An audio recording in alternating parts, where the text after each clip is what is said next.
Alright, just sit back and get ready to have the most fun you ever had with an electronic device.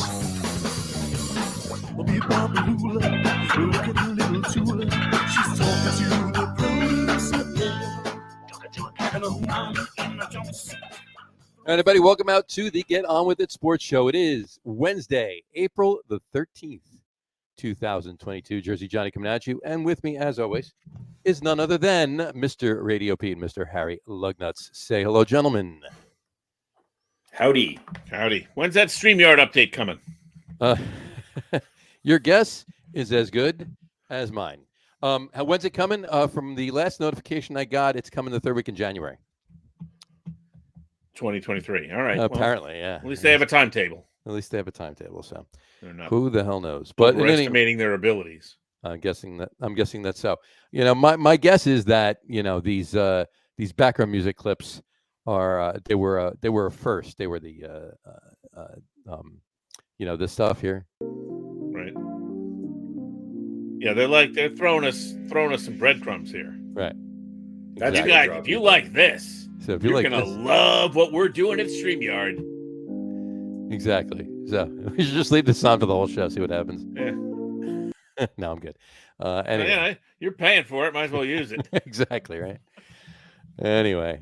How are you guys on this fine evening? I'm excited. Fantastic.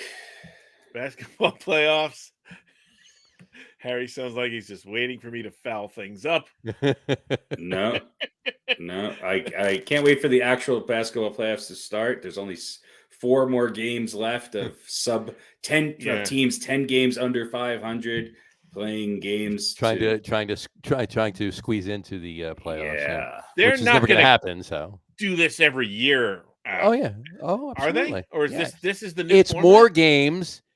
It's more games for a national audience, so they get more TV revenue. That's exactly what they're doing. They don't give a damn about it. If they could, they put 12 people in, 12 teams in each conference in the playoffs. That music that you just had would be great background music for Patrick Beverly crying.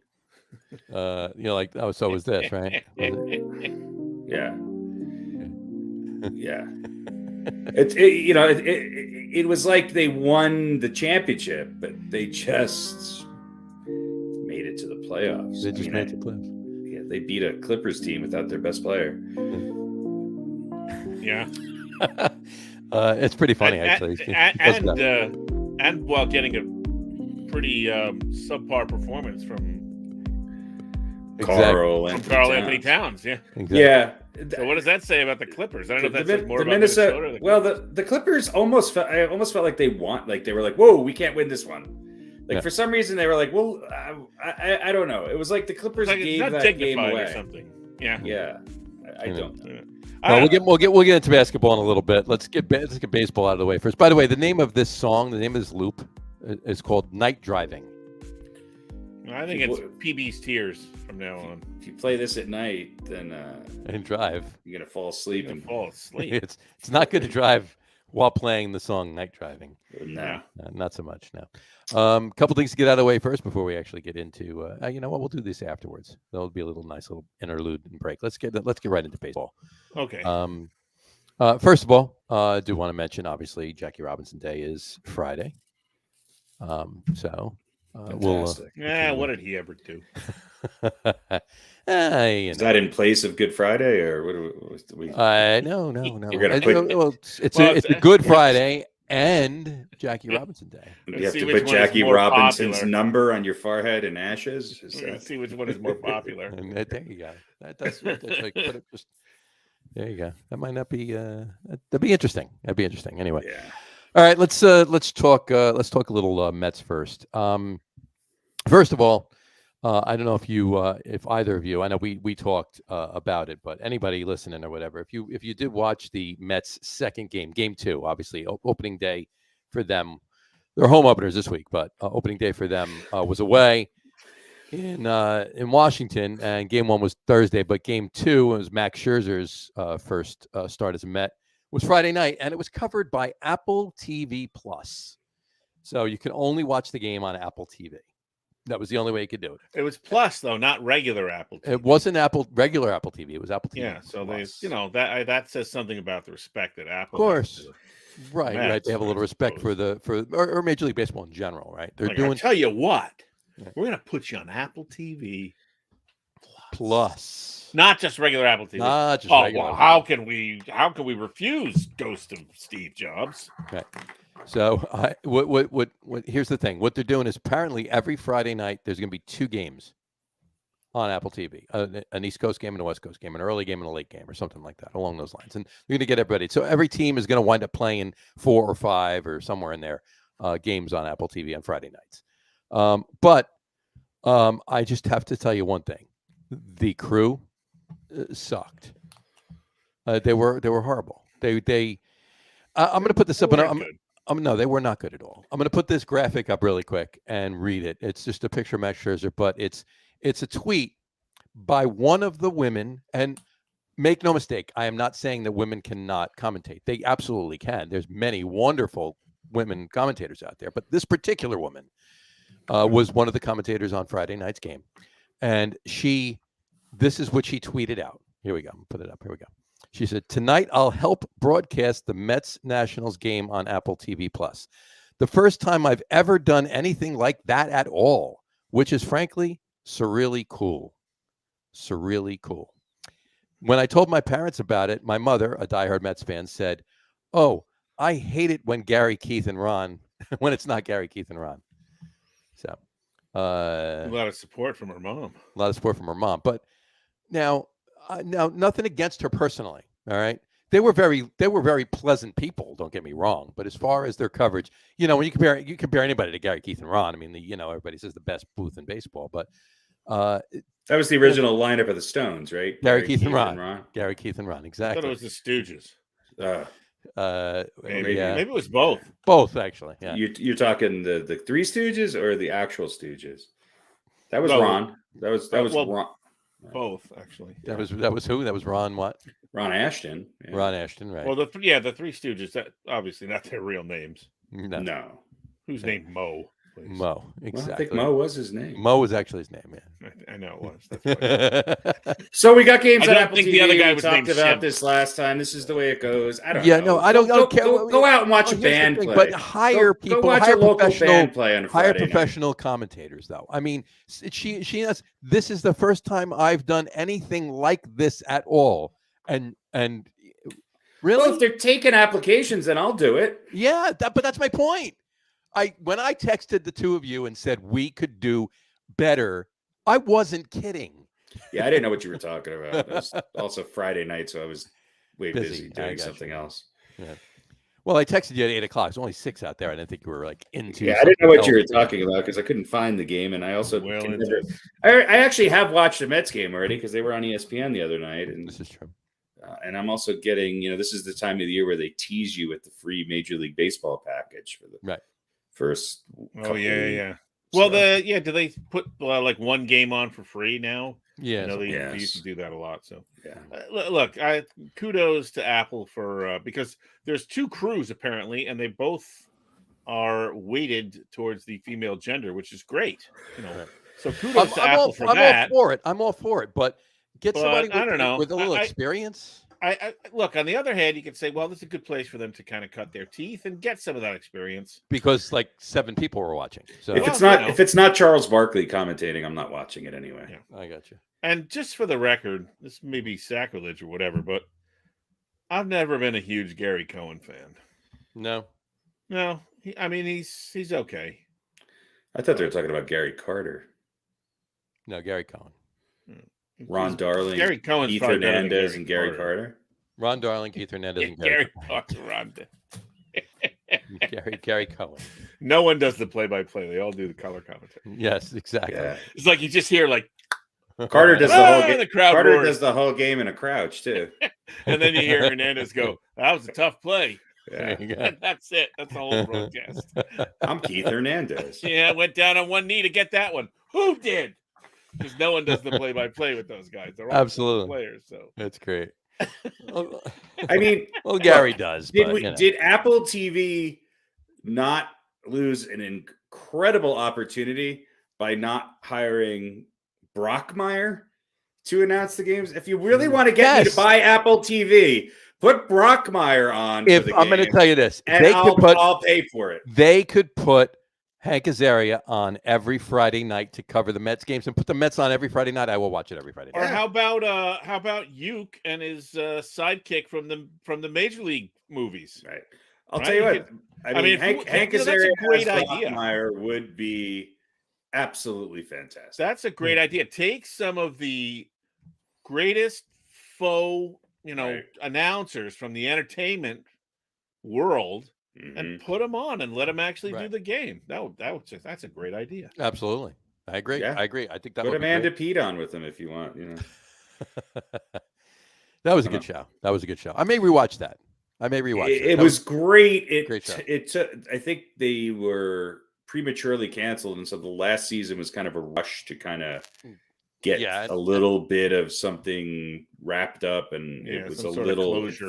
It felt a little unfinished. It felt very unfinished. It was still great for what it was. Season 1 is maybe the best season 1 I've ever watched. It's that good. If they could have done, a season 1 type of season for 10 seasons, that I kept watching it. It was that good. Yeah. But I digress. All right. Anyway, so with that out of the way. All right. So Apple TV. Couple other things. Yeah, I think I'm going to actually look. I'm going to mark my words. I'm actually going to check in to see if they're actually taking any applications, because there was a lot of stuff that was kind of, dial in kind of thing. I'm going to see if they're actually looking for new. I heard the winners of the CMT Music Awards. Give the three of us one game this year. I heard it was all the winners of the CMT Music Awards this week that are going to announce. It very well likely could be. It could be. Absolutely. Yeah. So, but in any event, I do want to move on to this little tidbit about the Mets. Today, the game 3 of the Phillies series. Mets are now 5-2, currently in first place in the NL East. And I mean, if it wasn't for, quite frankly, if it wasn't for the back end of the bullpen and not the far back end, just like the late middle relief, they'd be 7-0. So that really sucks. But in any event, 5-2 in first place.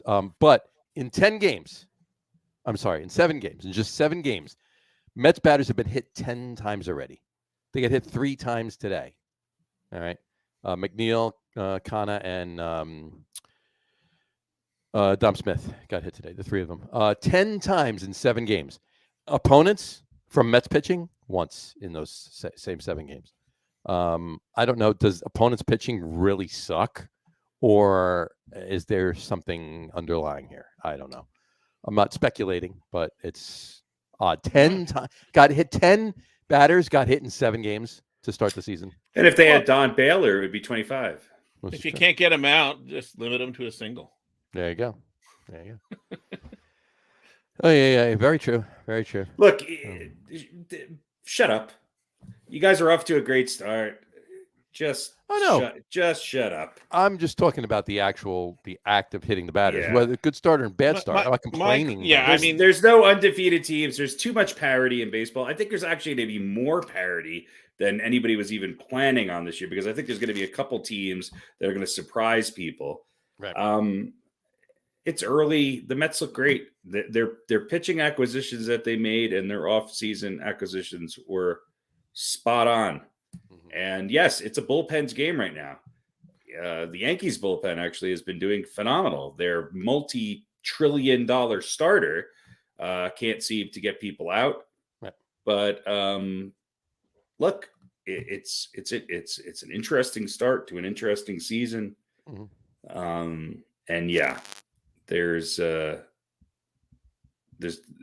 Mets. The biggest thing the Mets have to worry about, which is what everybody has to worry about, is how healthy their starting pitchers can stay. Mm-hmm. And they're already dealing with injuries. Well, they are, because I mean the hamstring issue, knock on wood, with Scherzer has been put to the side. But there a couple other pitchers now. Taijuan Walker, he's on the IL right now with right shoulder bursitis. Hoping it's a short. Isn't that something a 75-year-old man gets? Yeah, right shoulder bursitis. Like usually you get that from he's a pitcher. Too much bocce. No, repetitive motion. Repetitive right? motion. Yeah, too of much the, bocce. Yeah. I don't know. Could be, Could be listen, anything at that point. But yeah, and Trevor May has a low-grade tricep strain. Yeah, well, he's not on the IL or their day-to-day with him.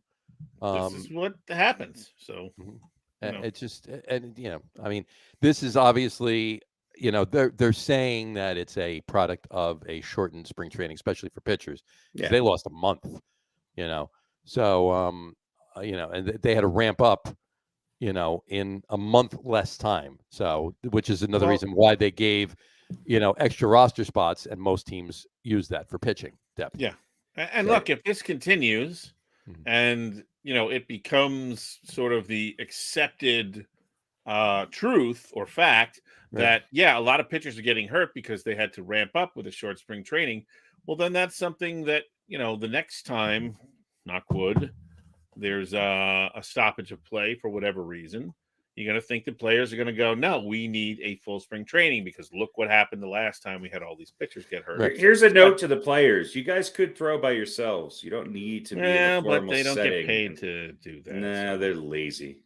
As far as the Mets getting hit, look, if it was the Mets got hit 10 times and the other teams they played against, or the Mets hit the other teams like 6 times or 7 times or whatever, then obviously there would be some back and forth, some tit for tat, right? Which leads me to believe that the Mets are like in a non-retaliation mode, which doesn't seem like Buck Showalter. Doesn't seem like the Mets or Buck, or any team for that matter, or maybe more likely that they are deciding that a lot of these times they're getting hit are not intentional. It's just a lot of them just look spring training, so right. You can use that for anything a pitcher does that's not of the norm or status quo or as good as you might expect. It was a short spring training, so their control is a little bit out, There's 4 or 5 guys on the Yankees right now who their best bet of ever getting to first base is to lean into a pitch. Right. Yeah. So, listen, Homer got the winning RBI in the softball game. Took a beanball to the head when the bases loaded. That's right. So, all right. All right. Anything? I think I have one other thing on the Mets just to say. Really quick. They're 5-2 in first place right now. They have Arizona at home this weekend. They kick off their home opening weekend, and of course they have San Francisco next week at home. The Mets are home. Opening day starters. I just want to bring this up. Opening day starters with 6 strikeouts, 0 runs scored. 6 strikeouts and 0 runs scored for opening day starters throughout Mets history. Here we go. Tom Seaver in 1972 and 1973. This is 6+ strikeouts and 0 runs scored. Runs allowed, you mean? Runs allowed. Runs scored by the other team, yeah. But yeah, runs allowed. Because 6 strikeouts and 0 runs scored, then the all-time winner for that is Jacob deGrom. Jacob deGrom, yeah. 6 strikeouts and 0 runs allowed. There you go. Tom Seaver is 72 and 73. Noah Syndergaard in 1917. 1973. Yeah. Noah Syndergaard. That's why the Mets got. I mean, yeah, sure, he's a god, but he's old. He's held up well. He's old. He's 120 years old. He was on that A's championship team, wasn't he? Exactly. So Noah Syndergaard in 2017, Jacob deGrom in 2019, 20, and 21, and Tyler McGill just last Thursday in 22. deGrom was 0-2 with a no decision in those 3 games. Yeah, of course, in those 3 games. Yeah. Tyler McGill pitched 5 innings, gave up 3 hits, no runs, no walks, and 6 strikeouts. That means 5 of the last 6 seasons, 5 of the last 6 starting opening games, Mets starters have fallen into this category between Syndergaard. Well, 3 of those was. 3 of them were deGrom, yeah. But 3 so of the that goes to show that it means absolutely nothing. Or that the Mets have Mets have decent pitching and they have a decent opening day record. Well, they have a decent pitching performance on opening day. Yeah. And just to say this too, as of Monday, and it's actually gotten better.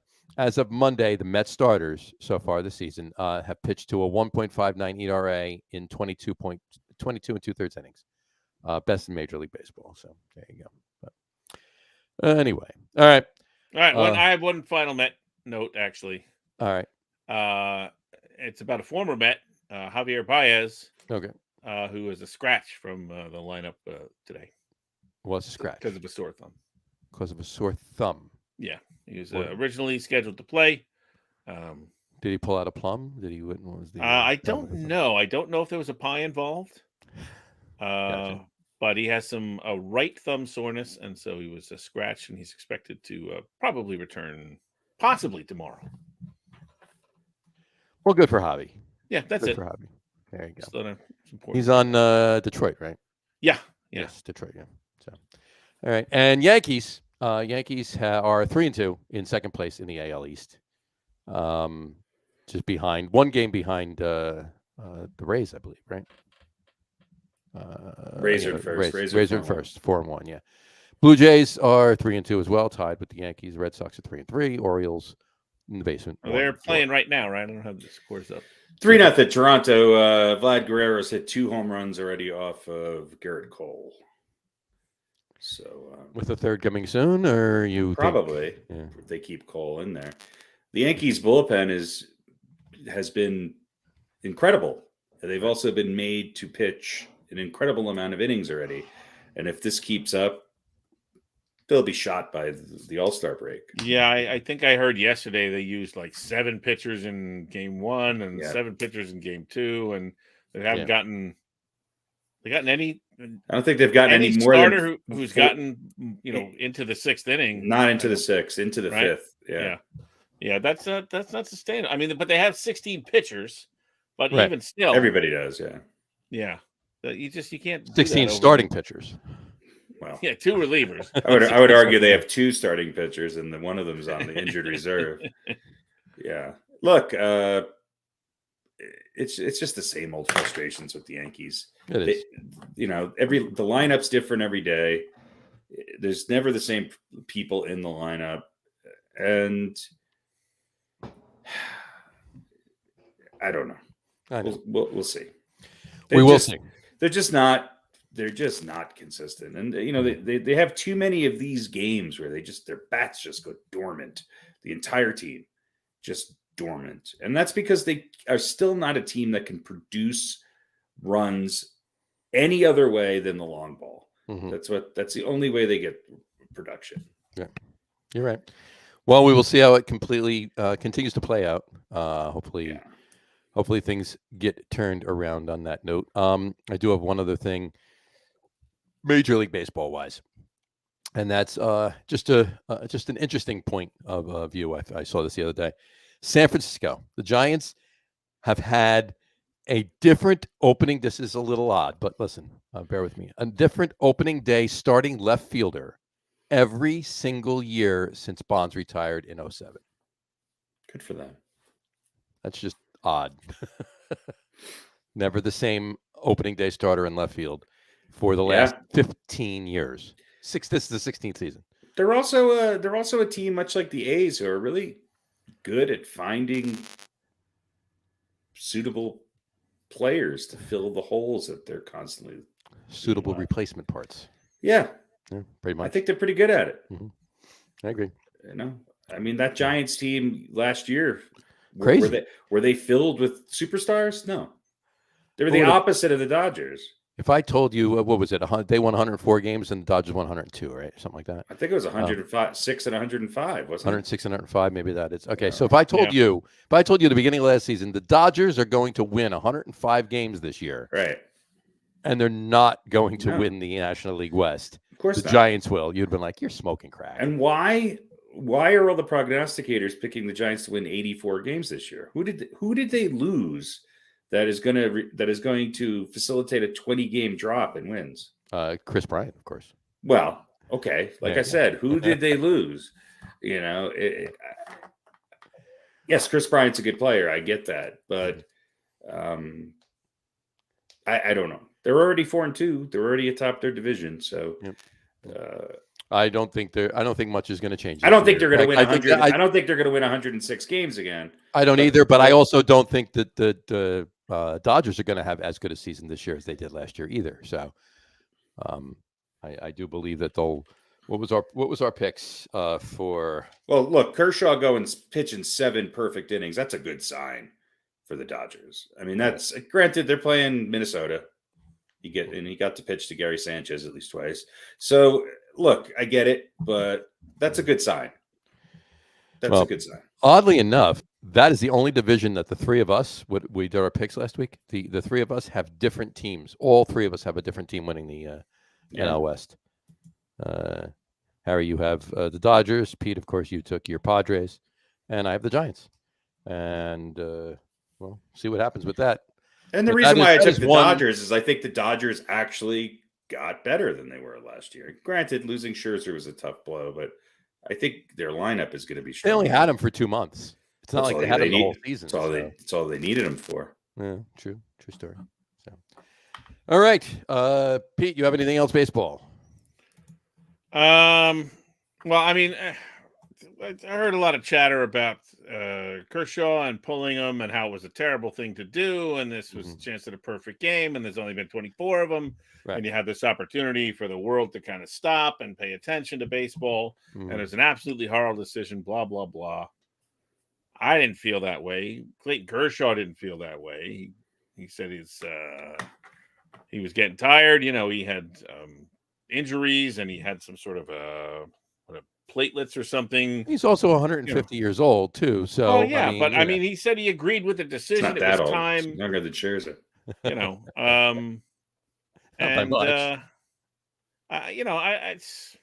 now look, it's odd because if you look at what's the manager's name? Dave Roberts. He's had like a number of times. Davey Johnson. Number of times where he's pulled pitchers that were pitching like either no hitters or perfect games, right? After 5 or 7 innings or whatever.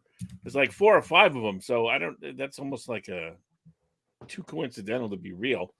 But I didn't think all of the yelling and screaming about what a terrible thing it was. I mean, I could see sending him out there for the 8th, because he was at 80 pitches and you don't want him to throw a lot more. But what if he goes out and throws like 4 pitches in the 8th? Right, like a 7-pitch 8th inning. Right. Well, then you go, okay, well, 87, all right, maybe or whatever. He goes out, if he gives up a hit, it's over. Right. Right? You're not going to leave him out there to throw another 25 or 30 pitches. It's not like he gets an award or an accolade for pitching 7 perfect innings. It would be even better for him if he went out there and gave up a hit in the 8th than just to come out of it. Right. Factor and everything else. Right. You wouldn't if he goes out and throws a 18 or 20 pitch 8th inning, then obviously you're going to take him out. Or if he's at 12 pitches or 14 pitches, he gets to 94, 95 pitches and he's got only 1 or 2 batters, I'll take him out. Done. You just have to stay out there. Look, he made it to the 7th inning. Yeah, through the 7th inning. Yeah. And by the way, Kershaw's got 3.5 years plus younger than Scherzer. He's only 34. Just turned 34 in March. Okay. So he seems older. Well, Nolan Ryan, that was like the middle of his career. Yeah. Right. Yeah, that's true. Yeah. But the worst thing that can happen is Nolan Ryan pitched when he was 58, didn't he? Let me ask you this. Would Nolan Ryan with a perfect game pitch the 8th inning? Would any manager be able to get him off the mound? Hell no. Nolan Ryan would have beaten the shit out of the manager. Or Roger Clemens did any of those guys ever face, were any of them in the situation that Clayton Kershaw was in? What, playing a weak Minnesota Twins team in the beginning playing of the season? Wait a minute, Minnesota Twins, but a shortened spring training, not ramping up the normal way. Yeah, I get it. I don't know. It's completely understandable, but I, as a manager, would have sent him out there unless he wanted to be. Unless he was done. Unless if he said he's done, then that's walked his up to call. Robertson and said, "Hey, well, I'm done." He didn't. He didn't want to make that call, but he didn't disagree with it. Here's what he said. He said, here's what Kershaw said. Blame it on the lockout. Blame it on me not picking up a baseball until January. My slider was horrible the last 2 innings. It didn't have the bite. It was time. Now, I don't think he went to Dave Roberts and said, I'm done. Right. But he didn't obviously put up a fight when so I don't have an issue. If you leave him out there and he throws another 25 or 30 pitches or whatever, he might get the perfect game, but what if his arm is, what if he's fucked up the rest of the season? Well, leaving a pitcher out there to throw too many pitches just to get a no-hitter or a go perfect ahead. game. You know who I'm talking about. Hello. Yeah, there you go. Hello. Right here. Right. So that's Those of you very, listening to the audio podcast, I'm wearing a Johan Santana jersey today. yeah, that's a Mets move. So I think it was the right move. I'm not questioning it. I just Yeah. I mean, it's a long. I don't think season.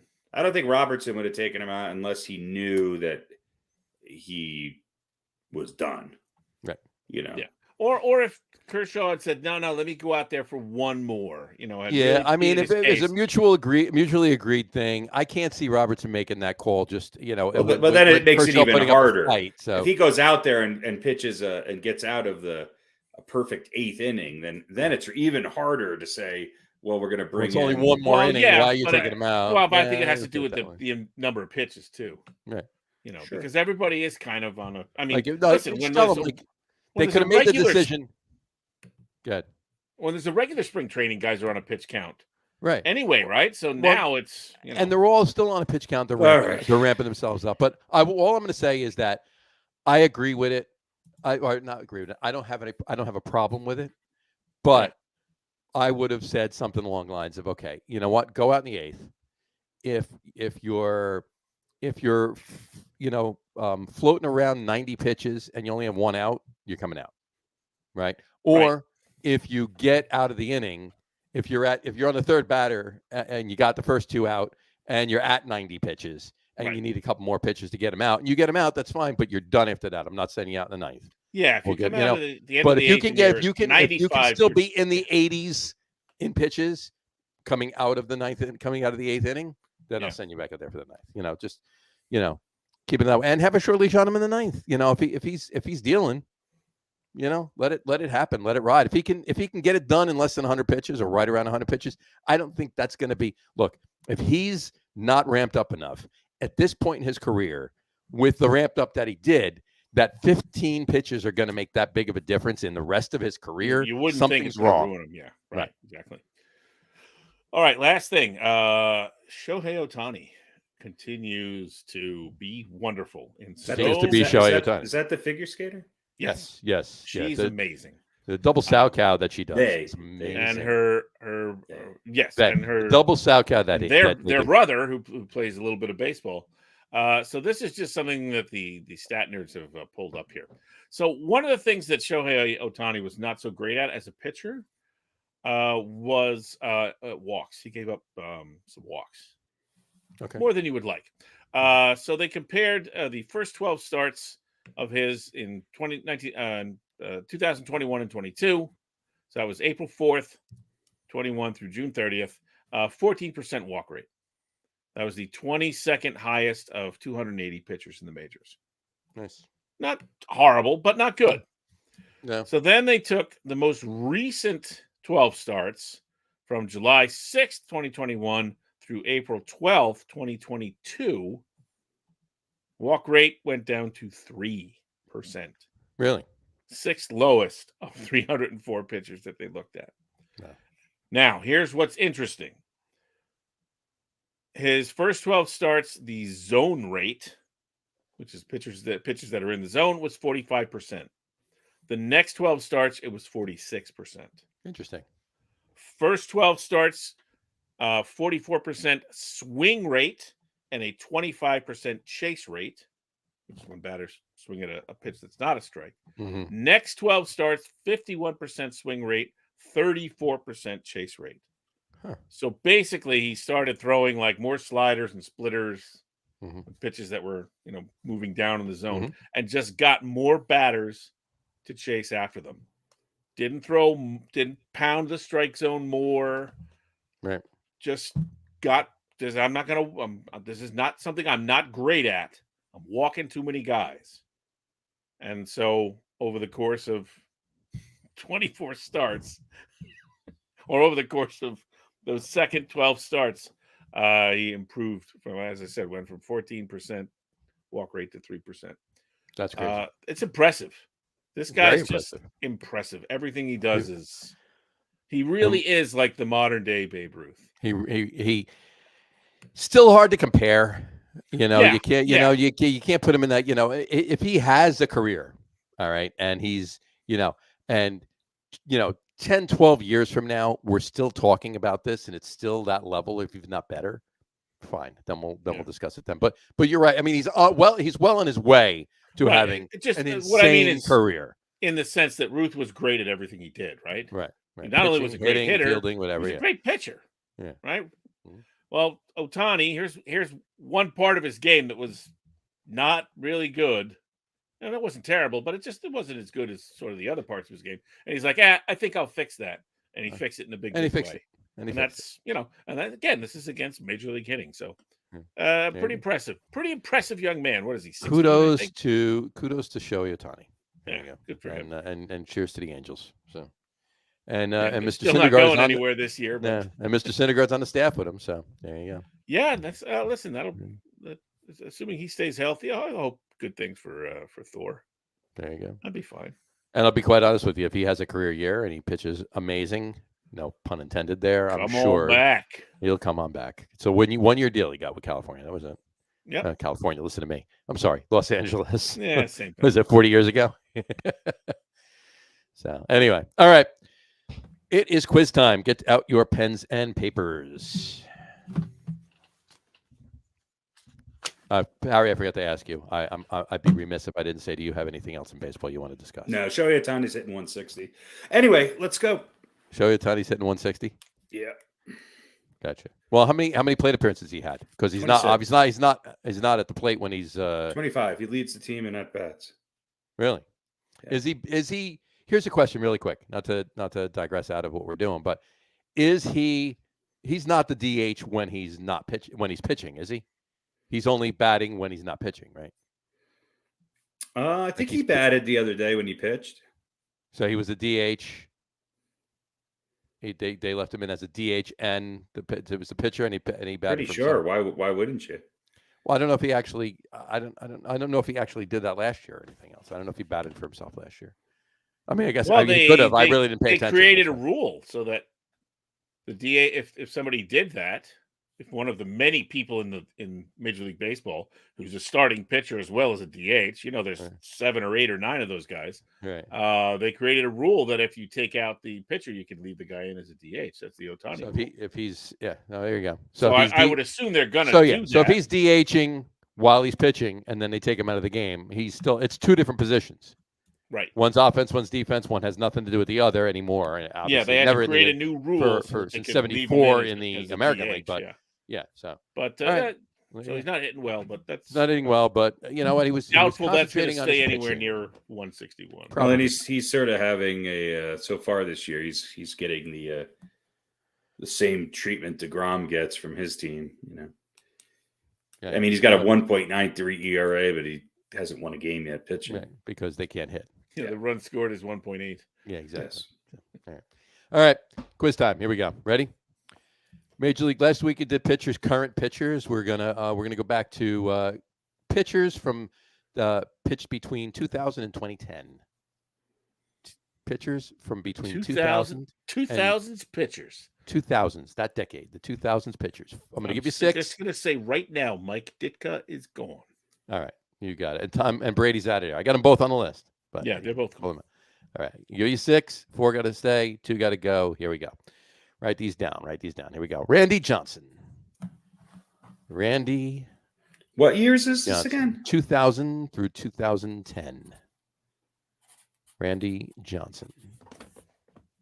Now, I know he pitched in the 90s, too. Some of these guys did, but... When did his career end? 08, I think. Was it that long? Okay. 07, 08, 09. Yeah, it was late. It was, because I was at the Yankees. Well, when he went to the Yankees. Yeah, pretty much. Okay, Randy Johnson. Tim Hudson. T-Hud. Oh, man. Yeah. This guy right here. Johan Santana.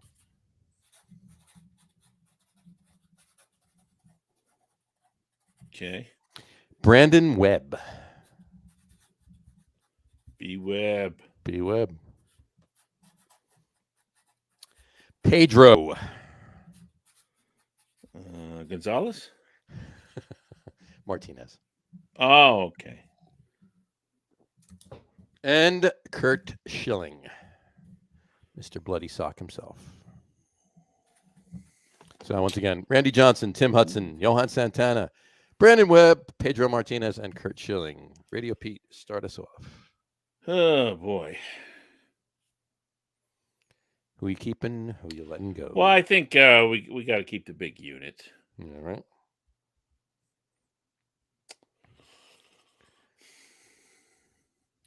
Who else? I think I got to keep Pedro. I love Pedro. All right. Got to keep Schilling. All right. Well, that leaves me with just one more. That leaves you with just one more. Tim Hudson, Johan Santana, or Brandon Webb? Who do you want? What's your flavor? I should say Santana because what happened? What happened to Webb? Was it an injury that ended? I believe so, actually. Because what did he play? Like maybe 6 years? Let's find out. No, I think it was 7 or 8. It was more, maybe even 9, but it wasn't like a 15-year career or anything. 6 years. He played in 2009. He was 0-0. He had 1 game in 2009. So 7 years, but it's only really 6. Did he break his arm or something like that? Yeah, I can't remember what it was. 7 years, yeah. Was he one of the guys that broke his arm on the mound or something? Yeah. Shoulder. He placed on a disabled list with right shoulder bursitis. Imagine that. Bursitis. Same issue that Taiwan Walker has right now. Sorry, was it Walker or May? Walker. Well, Yeah, May just has low grade. Low grade tricep strain. All right. Oh yeah, bursitis. I'm going to go against the. Yeah, how can I not take Johan Hudson? I'm going to take Tim Hudson. Okay. Because he's so handsome. He's a handsome guy, I think. Right. So you're doing Randy Johnson, Tim Hudson, Pedro Martinez, and Curt Schilling. 2 righties, 2 lefties. There you go. Fair enough. Harry? I don't know. I know you have so much love for Randy Johnson and Curt Schilling. Well, I do actually. Yeah. You didn't know one, but I get it. They both. Yeah, they both. Schilling, we've talked about this before. I mean, he's on there without a doubt. So, I mean, all 3 of those guys were Yankee killers. Pedro Martinez is the biggest asshole in the history of baseball, but he's also one of the best pitchers of all time. Yeah. I mean, I think those 3, Randy Johnson, Pedro, and Curt Schilling, are no-brainers. Brandon Webb, I can't have on here. I don't. He was so good though. He was good for like 1 or 2 years, and then he was kind of his win-loss average. But it was. I mean, he ramped up to those good years. It's not like his first year was mediocre, and then his second, third year were good, and then he tailed off. He's kind of a 500 pitcher with an above 300. I'm gonna, even though. I gotta go with Johan Santana as are we picking 4 or 3? 4. So yeah, I'm gonna go with Johan Santana. Tim Hudson's right there. I mean, it's a toss up. Make your pick. Webb is just he had those good years. Look, Santana and Hudson is really close. Johan Santana just had a slightly better overall numbers in the 2000s, but Brandon Webb was a 3-time All-Star. He won the Cy Young in 2006. I get that. Win 2-time National League wins leader. He was 16-8 though in the year when he won with a 3.10 ERA. Mm-hmm. He didn't play as long. He's 22-7 in the and that was actually his best year. Mm-hmm. Was 2008, and then he got hurt. So never only 1 year with only a few games under 300 right. Or under 3 on an ERA. I'm going to take Johan Santana. I mean, I'm not. Fair enough. Yeah, I do. I will say this about Webb is that he had some good. He did have 2 years where he came in second in the Cy Young. Yep. And 1 year where he won it. And that 1 year where he won it, I'm not so sure he should have. That's just my take. Did he come in second twice before he won it? No, after. After, okay. Yeah. And both of those first year he won it was the first year he was in it. So. Yeah. So I don't know. He 87 and 62 all time. 3.27 ERA. That's not bad. It's not bad. You can't go wrong with any of these guys. Look, I think it drops off. The 6 that you gave us, I think that the top 3 are no-brainers. Mm-hmm. I'm going to go with Johan Santana. I know it's probably not a popular pick for you guys because I don't know, he disappointed you in some way, shape, or form. But no, he didn't disappoint me. I mean, we only got our only no hitter from off his arm. Of course, his career was done at that point. And then we ruined not, it. Not that he was at the end of his career, but his career was done because of that day. I also think he did it on teams that weren't as competitive as Hudson. I mean, Hudson looked. I think of him as Santana was on the Twins and the Mets. So I don't know. It's a toss-up. I'm going to go with Johan, just because I think he did more. Although Tim Hudson is a workhorse, and Tim Hudson was a big workhorse. I mean, if we're keeping track, 17 years, and his first year is 1999. He was a 20. Again, he was another guy who tailed off. His best year was probably 2000, 2001. Mm-hmm. But overall, I think Santana had a better career. Yeah, I have to say, I'm gonna just let you know my picks. Obviously, I'm taking the big unit as well, and I would take him as well, and Pedro and Kurt Schilling and Johan Santana. That would be my pick. But Tim Hudson, and I will say, was right there as well. So I'll take any of them right now to be the Yankees' number 1 starter. Yeah. Yeah, I absolutely. I get you. That would probably work. I mean, how old is Brandon Webb? He can't be. I mean, I know that injury was, but let's get him in there. Brandon Webb's only like 39, 43. Same thing. So they're all about the same age. I think Johan Santana's 43 too. I'm guessing Tim Hudson is about maybe even younger. No, maybe. He's 40. Right. He's 46. He's be right around there. Yeah. Well, Randy Johnson's 109, right? Right. Last August he was 109. Yeah. Brandon Webb's the youngest. He's 42. There you go. You throw him out there he'll give you 4 innings. That's all the starter needs to do now, right? It was sad because I do think he had some years ahead of him. But look, I think Johan Santana and Brandon Webb would be my 1-2. Tim Hudson, workhorse and a good pitcher. Right. Not going to complain about any of them. I just think Santana, just for the longevity of what he did in the 2000s, I'm going to put him ahead. But it's a toss-up. Fair enough. All right. So you're going with. We almost had 2 weeks in a row. If you come with Tim Hudson, that would have been 2 weeks in a row that the two of you agreed on all. I wanted to go Hudson, but I just felt like Santana and Webb both just, had better accolades, better numbers. They're both Cy Young winners. I think Santana won it twice, didn't he? Maybe not. No. No, he did. Yeah, no. Yeah. Well, in Minnesota, but. Well, that doesn't count. Well, he came in. I don't consider that winning. Well, that's what I'm saying. Winning a Cy Young award in Minnesota is tough. It is very tough. Those 19 and 16 win seasons, if he was on another team, might have been 24 and 28 win seasons. This is very true. I'm going to stick with Santana. I think Webb would have been my second. Hudson would have been my third.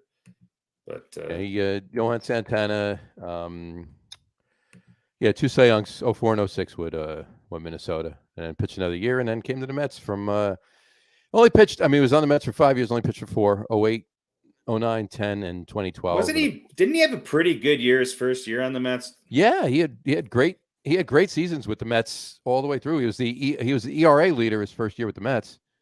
And whatchamacallit, his he was really dominant. I mean, it was great to have him on the Mets, but and believe me, I'm happy that the Mets have that no-hitter, and that was a great day too. It was a Friday night. I was watching that game, but yeah, that was it. That was his career. That was it. It was done. He was done because of that day. But yeah, he did have 2 Cy Youngs with the Twins. So there you go. All right, good quiz. And there you have it. All right, cool. Who had more wins, Kurt Schilling or Pedro Martinez? Kurt Schilling or Pedro Martinez? Kurt Schilling had. Pedro Martinez had 3 more. Yeah, Kurt Schilling had 216. Yeah. Pedro Martinez at 219. Yeah. Only 100 losses though in his career. Pedro didn't pitch as long as he pitched a lot of years. There was a couple of years there where he battled some injuries and didn't play in a lot of games. But he must have had a lot of no decisions. Yeah. Oh, definitely. I mean, still, he's out of those 3. He's the only one with an ERA, a career ERA under 3. Right. 2.93. You got to think of Pedro and is one of the best of all time. Maybe top 10, certainly, maybe top 5. He didn't, and granted, he didn't have the wins that Randy Johnson had. Johnson's ERA is a lot higher, and I'd still put Johnson ahead of Martinez, but not by much. Not by much. Yeah, I agree. But if it wasn't for the fact that Yohan Santana went to the Phillies for a season after he was on the Mets for 4 years. Right. And he was on the staff with the Mets with Yohan Santana for a year too. His last year with the Mets was Santana's first year with the Mets, but if he didn't go to Phillies, then they both would have finished their careers with the Mets. So, which is about right. Which is just about right. So there you go. All right, there you go. Good quiz tonight. Good job. All right, let's discuss. I got a couple things really quick on football. We're gonna do a lot of football, not a lot, but a decent amount of football for the off season. Obviously, in 2 weeks for the draft week, we got that quiz we talked about. We're doing the best running backs in the 2000s. Still wanted to say before we move on to football, Rockies 4-1. Rockies off to a good start. Beat up on the Dodgers. Should have been 3-0 against the Dodgers. Beating a pretty good Texas team in Texas right now, and they're hitting the ball. They're scoring runs. I think the DH is helping them because they can have Joe play first base and CJ Cron DH. They're a scrappy bunch. We'll see if it holds up. My big concern is their arms. Right. Yeah. But so far so good. So far so good. Which we have and just to cover Chicago because we said we will. Yeah. The Cubs are 3-2. Lost today to the Pirates actually. The 2-3 Pirates, and the White Sox are 3-1 and beating the Mariners right now 4-1. Bottom of 4th. The Cubs will be in Colorado tomorrow. This weekend, big weekend, which means that the stadium will be 98% people full from of Chicago. Cubs. Of course, Denver is 73% people from Chicago. So, is it really? Or the suburbs of Chicago? Yeah, there is probably not a 24 to 32-year-old male left in Chicago. They're all here. They're all somewhere else. They've all moved to Denver and around. Yes. Yeah. If you look at all the divisions, are the White Sox the team that is most likely to run away with their division? Yes. Probably, right? Yeah, I think that's the one division where the parity just isn't there. Yeah. Yeah, I have to. Although, look, Cleveland's off to a good start. Yeah, I mean, it's I don't think it's going to be 20 games necessarily, but I think Minnesota and Detroit and and Kansas City are going to struggle. So that's why I think Chicago, Cleveland will hang around, but I think Chicago will run away with it. But speaking of the Twins, I don't know if you saw the other night, but Mr. Sanchez went yard. He has one home run. Yeah, he's hitting, I think, he's doing what Gary Sanchez does. Right. He's able to DH a little bit, which is good. There you go. He's probably happy to be out of that situation. So yeah, I wish him the best, but I'm not going to get excited when he has one hit. Right. Yeah, he's hitting 222. He's got a hit tonight. So wrong. He hit a home run. There you go. He's 1 for 3 tonight with 2 strikeouts. He's hitting 222 to 263 on base percentage, which is an improvement so far. So good for Gary. He's moving up. And just Texas, I guess they gotta figure themselves out, right? They do. They made some really good moves, but the team has to play together a little bit. Well, it's their pitching. They just don't have. They've made improvements with the pitching, but they just don't have the depth of pitching and it's going to take some time for them to kind of piece together because it's kind of a whole new team. Yeah, they've scored 28 but allowed 30. Yes, so not good. Hey, look, not a recipe for success. Kyle Higashioka is hitting .059. So he's hitting 059. So is Isaiah Kiner Falafel. Yeah. Falafel. Yeah. Wiz Khalifa's cousin. Yeah. Gleyber Torres is still a big, giant disappointment. I will say this. I'm happy for Aaron Hicks. Hopefully this is a sign for what's going to come for this year. He's off to a pretty good start. And he certainly makes them a better team on both sides of the, in the field and at the plate if he can continue to be even 80% of what Aaron Hicks is capable of being. So. Right. All right, cool. Yeah, just looking through the standings here. There's only one team that has 5 wins. That's your New York Mets. That would be correct. Yeah, I mean that division right now. They're Phillies 3-3, Atlanta 3-4, Washington 3-4, and Miami 1-4. So couldn't have a nicer team. Chad Green's pitching for the Yankees. I think he already has 29 innings pitched already. 29 in a third, yeah. And if he has to come out of the game, Sean Green's actually going to be pitching. That's right. Every time I turn on a Yankees game, it's usually the game's already started. So I feel like it's like the odds of having a Tom Petty song on the classic rock station is equal to the odds that Chad Green is going to be in the game pitching. We're probably in the. In other words, so Green might pretty be high in by now. Pretty high, yeah. Do this, everybody at home. Play this game. Find your classic rock stations. Every major city usually has 1 or 2. Mm-hmm. At any point in the day, there will be either an AC/DC, a Tom Petty, or a Def Leppard song on those you're forgetting stations. Pink Floyd. Nope. I'm telling you. I don't think Floyd gets as much coverage. Really? Yeah. Here's one. Petty covers a broader swath. Oh, Petty's number 1. Petty's number 1. He could be on the adult contemporary station AC/DC or the is number classic 2. rock. Yeah. But you got to put Floyd up there. Floyd's in the well, top not 5. higher than Def Leppard. I'm just saying this is the big. Those are the top 3. You're right, but I'm just saying the rounding out the top 5 is definitely Floyd's in there. Well, I would say Journey and no, Van Halen. Van Halen's in. Not as much as Journey.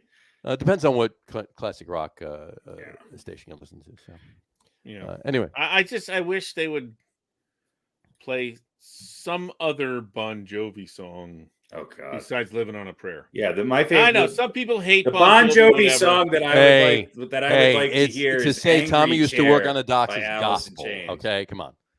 Bon Jovi's garbage. Hey. He's got a couple of good songs though. He's done. He knows what people want, but they are. Yes, yeah. There's a formula to it. A little runaway started it all out. He put on a good show, but listen, a lot of that. I don't know. There's a lot of people I see. He put on a good show because he put on some leather pants and they had him teabagging teenagers as they flew over. He did go out over the audience in the trapeze thing. I've seen Bon Jovi once. And it was only 5 songs. It was that Live Earth concert that Al Gore put on back in the day. How was Al Gore? Was he good? What did he play? Al Gore played a little ukulele. A little ukulele he played. And he sung Tiptoe Through the Tulips. He sung like Tiny Tim. I heard he did a cover of "Come Together" by the Beatles. It was on the ukulele. It was really cool. You had to be there. But the Tiptoe Through the Tulips medley. Right, exactly. But no, it was the only time I've ever seen Bon Jovi, and it was just 5 songs during that. Was it the only time you've ever seen Al Gore? It was the only time. Well, no, actually, I've seen Al Gore twice. Both times at Giant Stadium. Once for the Live Earth concert, and once for it was a Giants. Was he a linebackers coach for the Eagles? It was the Giants Minnesota. It was a Monday Night Football game in '94. against the Vikings, and the Giants. There was the night that they were retiring Lawrence Taylor's number. They're retiring Al Gore's They're number. retiring Al Gore's number. He was the judge for the punt pass. He was an inside linebacker. He right? was, yeah, And most a of the long time. snapper. Absolutely, Yeah. very long snapper. But in any event, he was there for the Lawrence Taylor retirement. Good. Number retirement that night. But anyway, all right. Lawrence Taylor's retirement benefited the environment highly. Exactly. An entire crop is there were thousands and thousands, There's lots of millions of plants savings that of got water. to live. Yeah, That's right. Exactly. Anyway, all right. Well, on that note, we have successfully segued to football, even though there's only like one or two quick things I want to just mention. Go for it. It's not even anything to discuss. I just want to mention these two things. Let's definitely put it in the show then. Number one. Exactly. Well, I want to make a point of it. Here we go. All right. Number one. Obviously Tom Brady back, the whole 9 yards. Bruce Arians retired. Blah blah blah blah. Multiple sources have stated. I don't know if I haven't discussed it with you two, but multiple sources have stated that Brady was actually during the offseason, so far at the beginning of it, was actually going to become a minority owner of the Dolphins. Yep. And that fell through.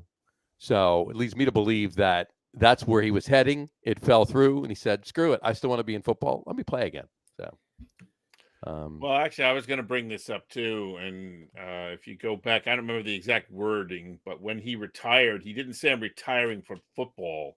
It was something like retiring from playing the game or something. Yeah. So this was apparently, and they're looking at uncovering this, a whole plot where Steve, I think his first name is Steve Ross, is the owner of the Dolphins.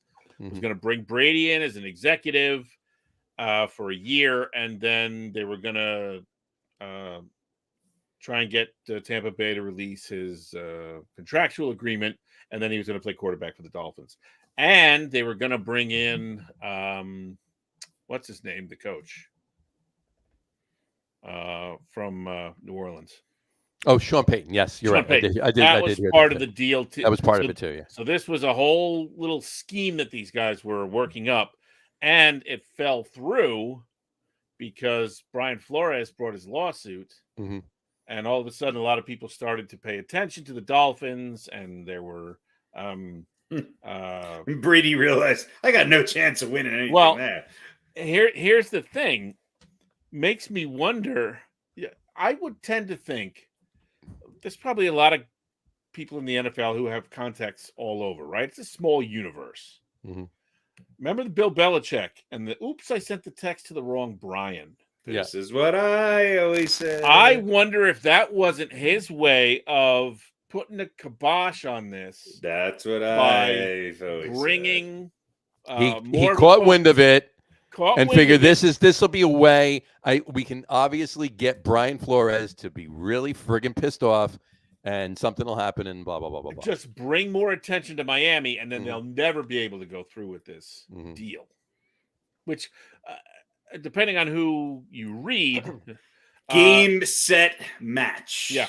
So depending on who winner, you read, Belichick. None of this was necessarily illegal, but certainly seems kind of puts Ross in an even worse light. Remember, he supposedly wanted Flores to throw games. Right. Was going to pay him money for losing games, tanking for Tua, and also said you need to bring in a big name quarterback. And then when he didn't do that, but really where this might run into legality, at least as far as the league rules go, is okay. So you were going to hire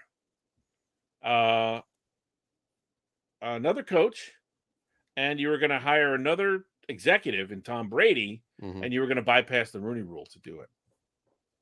So, which is where the Dolphins might ultimately get in trouble, at least with the league. Right. Is that if this whole thing had gone around. So very interesting. Now, the other reports that I saw said that when the scrutiny got on the Dolphins and everybody said, nope, we can't do this. And Brady said, okay, I'm going to go back to Tampa Bay. The reports that I saw said that he and Arians did not have a great relationship. And the front office kind of pushed Bruce Arians to definitively retire, whether he was thinking about it or not. So it wasn't a Bruce Arians decision. It was a Tom Brady decision. It was kind of a Tom Brady via the front office decision. So yeah. again, we're still waiting for more I find that confirmation hard of to that. believe. But I find that I know. That's I don't think Brady that's would what have I went felt to Tampa Bay. Yeah. I don't know. He Well, went there, and one of the reasons he went there was because Bruce Arians was there. Right. but I don't know. Maybe it wasn't a super happy marriage. Maybe he got there and it wasn't everything that everybody was. When he got there, it wasn't everything, but they still won a damn Super Bowl. So I mean, but one of the reports not a super happy marriage is why he unretired after a month. What some of the reports were saying is that I forget who the offensive coordinator is for Tampa Bay. Todd Bowles. He's the head coach now. He was a defensive. Well, he was. No, he's defensive coordinator. Whoever the offensive you meant coordinator offensive coordinator? Yeah. He and Tom Brady. What's his face? Yeah. It's a name. Leftwich, Byron Leftwich. Yeah, Byron Leftwich. Thank you. Yeah. He and Tom Brady would work out a game plan all through the week, and then Bruce Arians would come in, as he has a right to do as the head coach, and according to the report, take the red pen to it. And he really pissed off his offensive coordinator and his quarterback, who's the GOAT. And that was really the source. Look, they won a Super Bowl, and they were one play away from being there again. Yeah. I understand that. And by the way, Brady coming back to the Bucs has them as the second team. They're number 2 as far as favorites to win the Super Bowl. I understand that, but that doesn't mean it wasn't dysfunctional. I'm just saying this is is what's being reported. I don't know whether it's all true or not, but maybe it wasn't all hunky dory. Maybe it wasn't at first, but maybe over the course of a couple of years it wasn't. Yeah. And they didn't. I mean, you know what? It might have been happier if they did win a second Super Bowl, and quite frankly, if they did win a second Super Bowl this past season, Brady may very well have just been done. Maybe went there 2 years, won both Super Bowls. But that was also part of the reports, is that he never had any intention of retiring. Right? Mm-hmm. He said he was going to play till 45, right? But things kind of got sour in Tampa Bay. And then that report came out before he even made an announcement. So right. So I don't know. What else? All right. And one other thing on football, really quick. Jason Garrett, former offensive coordinator for the Giants, former head coach of the Cowboys, is returning to football. Of course he is. Got a new job. He is now an analyst for NBC Sports. Oh, is he going to be in the booth with his old buddy? He's an analyst for NBC Sports, covering the USFL. Oh. So, NBC Sports coverage of the USFL. Jason Garrett is the analyst. So, and that starts this weekend. The USFL. So first game of the season is this Saturday night. We are not talking about the USFL. No, I'm not. Just saying it's the New Jersey Generals versus the Birmingham Stallions. In Birmingham, right? Every game is in Birmingham. Yeah. So Jason Garrett would rather spend his year in Birmingham, Alabama than try to get a job in the NFL. Apparently so. All right. And you see who I didn't even realize this until the other day. You see who is one of the executives of the USFL? Donald Trump? No. Oh no, that was the first time. Yeah, your boy, Pete. Daryl Johnston. Yeah. Oh, Moose. Moose. Yeah. Yeah, he's my number 5 all-time running back of the 2000s. Yeah, running back. His career ended in '93. And when he turned on that speed from the backfield, it was amazing. I'll tell you what, he was one of the top 5 blocking backs of all time. Yeah. But anyway, so yeah. And there's no ownership. It's one league owns all the teams. So like you had said, Pete, they're saving money in travel expenses and everything else. All playing in the same place. Yeah, it's all 8 teams from 8 different cities, and they're all living in Birmingham, playing in Birmingham. Good for Birmingham. Birmingham gets something. That's good. Yeah, good for them. What else do they have? Next year they can have Alabama it in Schenectady. Football. They have Alabama. Yeah. Yeah, they have Alabama football. One of the best college teams ever. They have USFL. They have the USFL. Well, the winner of the USFL gets to play Alabama. I think that might be, yeah. Yeah, the USFL and Nick Saban, and they're good to go. That'd be the Saban Bowl. There you go. The winner of the USFL. The Birmingham plays Alabama. That's great. All right. Here's my last thing. So I don't know if you heard about the controversy with the Washington Commanders. But a 20-page letter sent from the House Committee on Oversight and Reform. That's in the U.S. Congress, by the way. Yes. To the Federal Trade Commission says, and these are the allegations, and these allegations were made by a 24-year employee of the Commanders named Jason Friedman, who testified before the committee in March, says that Daniel Snyder and company apparently had 2 sets of books that they were using for the Commanders, the Washington football team, the Redskins. One of which included underreported ticket revenue, which were reportedly maintained by the former CFO and another employee, and then another set of books which had the actual numbers that went to Daniel Snyder. And there are reports of not refunding security deposits for season ticket holders, and also perhaps withholding revenue that was due to go into the pool that went to some of the other teams.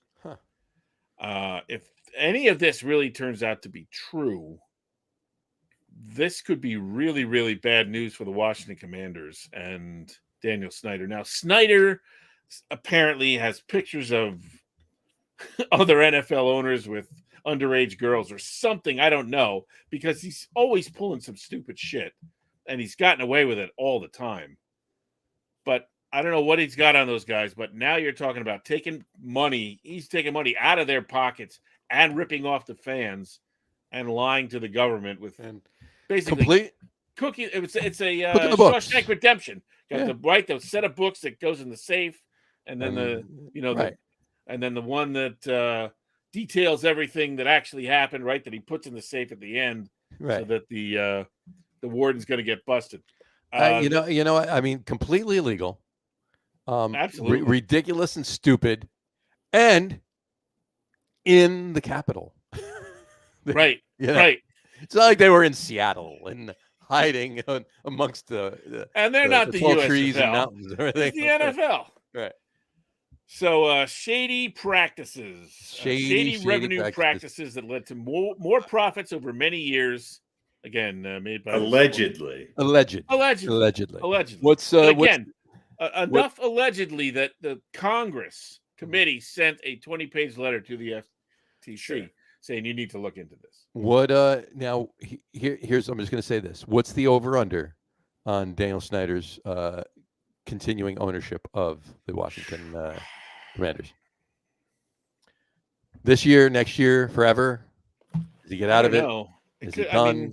I mean, there's been more shit come down on this team. Yeah. Oh, and apparently all rightfully so. I'm not saying that they're a target or anything by any means, but just one thing after another, story after another story after another story after another. What the hell is going on there? Look. You know, when is Roger Goodell going to come in and say, "Look, enough is enough. Sell the damn team. Get the hell out of here." That's the thing. Look, let John Riggins and the Hogs buy it. The FTC is investigating right now. That's currently happening. So that's got to happen. They've got to find that there's wrongdoing, right? There is going to be a criminal process. All of this could take years. Sure. But what you just said, John, the short way is because with the NFL, we know the commissioner works for the owners. It's true in most sports leagues, but I think more so in the NFL, right? He is there to do their bidding. Absolutely. So if enough of these owners go, hey, we want him gone, and that's how he would be gone, right? They'd have to vote on that. Yep. So they'd have to vote on it, and if they vote for it, he'd have to sell the team. He doesn't have a choice. If he was ripping them off, and that's not just in-house stuff. That's not just underhanded, sneaky, shady bullshit that they do in-house. That's affecting the league. Right. That's what I mean. He's ripping off the fans. He's also ripping off the other owners. Yeah. Yeah. Absolutely. So, that's and they kind still of stink. Yeah, they're still no good. Yeah, but they're rich. Or at least richer than they would have been otherwise. Right. Yeah, according to the allegations. So we'll see how that all plays out. Well, he had to do something to pay Ryan Fitzpatrick's salary. Oh, yeah, that's just it. Maybe he was bored. Well, we suck. We lose every year. How do we make some more money? I don't know. Who knows? I don't know. All right. Well, there you go. That is football for this week. All right. let's mosey on to a little bit of basketball talk, and we'll be good to go. We want to kick it off with our top team list. It's not top 10 list. While we do these basketball team top team list, we'll call it. This week is top Chicago Bulls of all time. Top Chicago Bulls of all time. So we're going to kick it off with the first team. As you know, we do with these basketball lists, we do first team by position, second team by position, and then bench.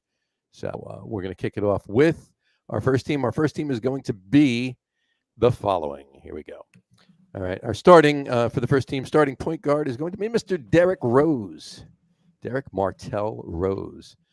Our starting shooting guard is, and I quote, and this is a quote from this week and last week for Radio Pete. Duh.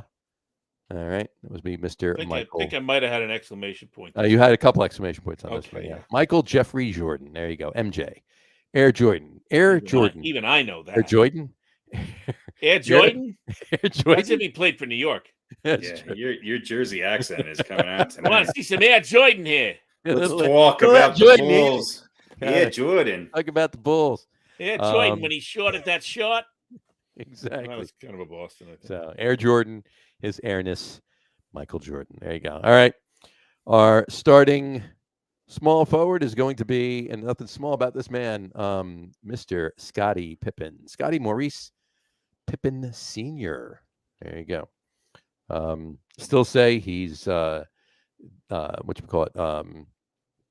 What's his name? From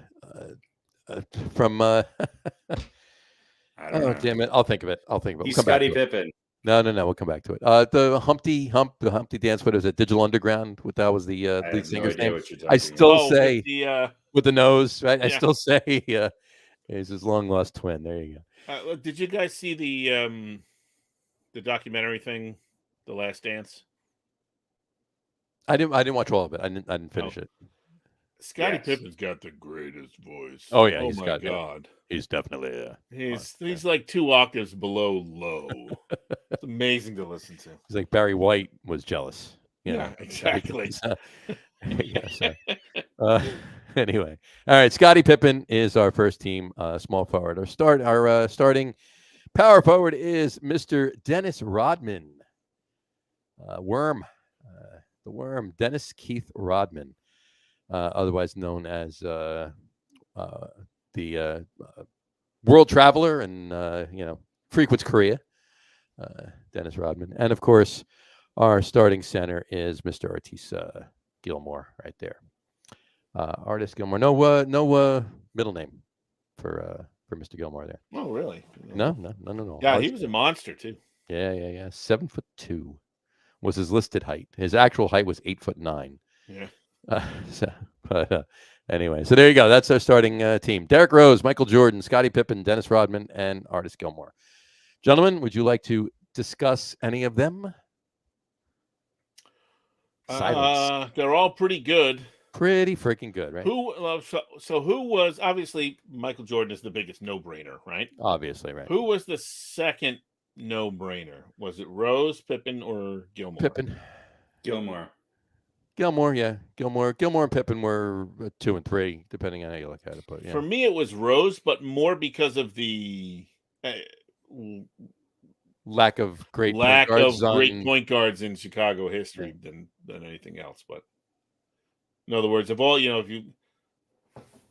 nobody else obviously you put above Scottie Pippen, but you could make an argument for above who? Scottie Pippen, right? I mean, they're all no brainers, but right.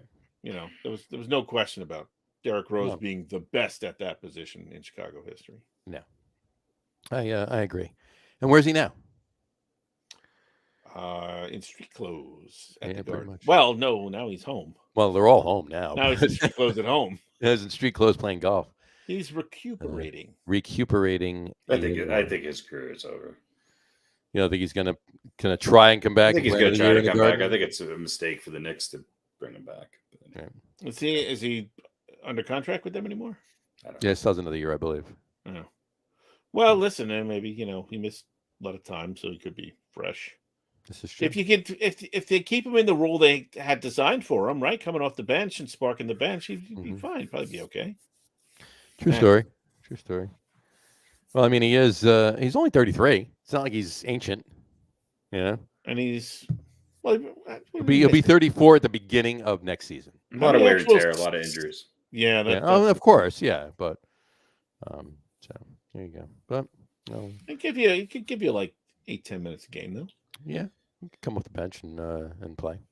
So all right, let's move on to second team. What do you think? Sure. All right, let's do the second team. Second team starting point guard is Mr. Norm Van Leer. There we go. Norman Allen Van Leer III, to be exact. Only point guard to have his number retired, I think, by the Bulls. I believe so. Is it retired? Did they retire his number? I think no. Jordan and Pippen, and then was it Jerry Sloan and Bob Love? Maybe Norman. Bob Love's retired, and I think Sloan's number would be maybe retired. Norm Van Leer's isn't, but Sloan's not retired. He was a no. Sloan's number's not retired.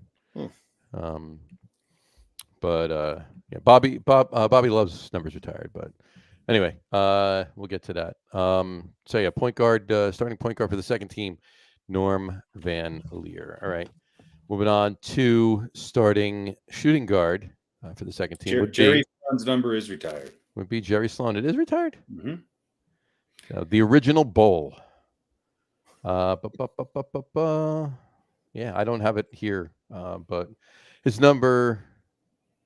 No, I have his number 52 is retired by the Evansville Purple Aces. His number 4 is retired by the Chicago Bulls. Not on 10. I believe it's not on this list. That's all. Okay. So my bad, but my bad for looking at a bad list. Wrong information. So yeah, Gerald Eugene Sloan. His number is retired. The original Bull. There you go, shooting guard. All right, moving on to starting or second team small forward, Mr. Chet Walker.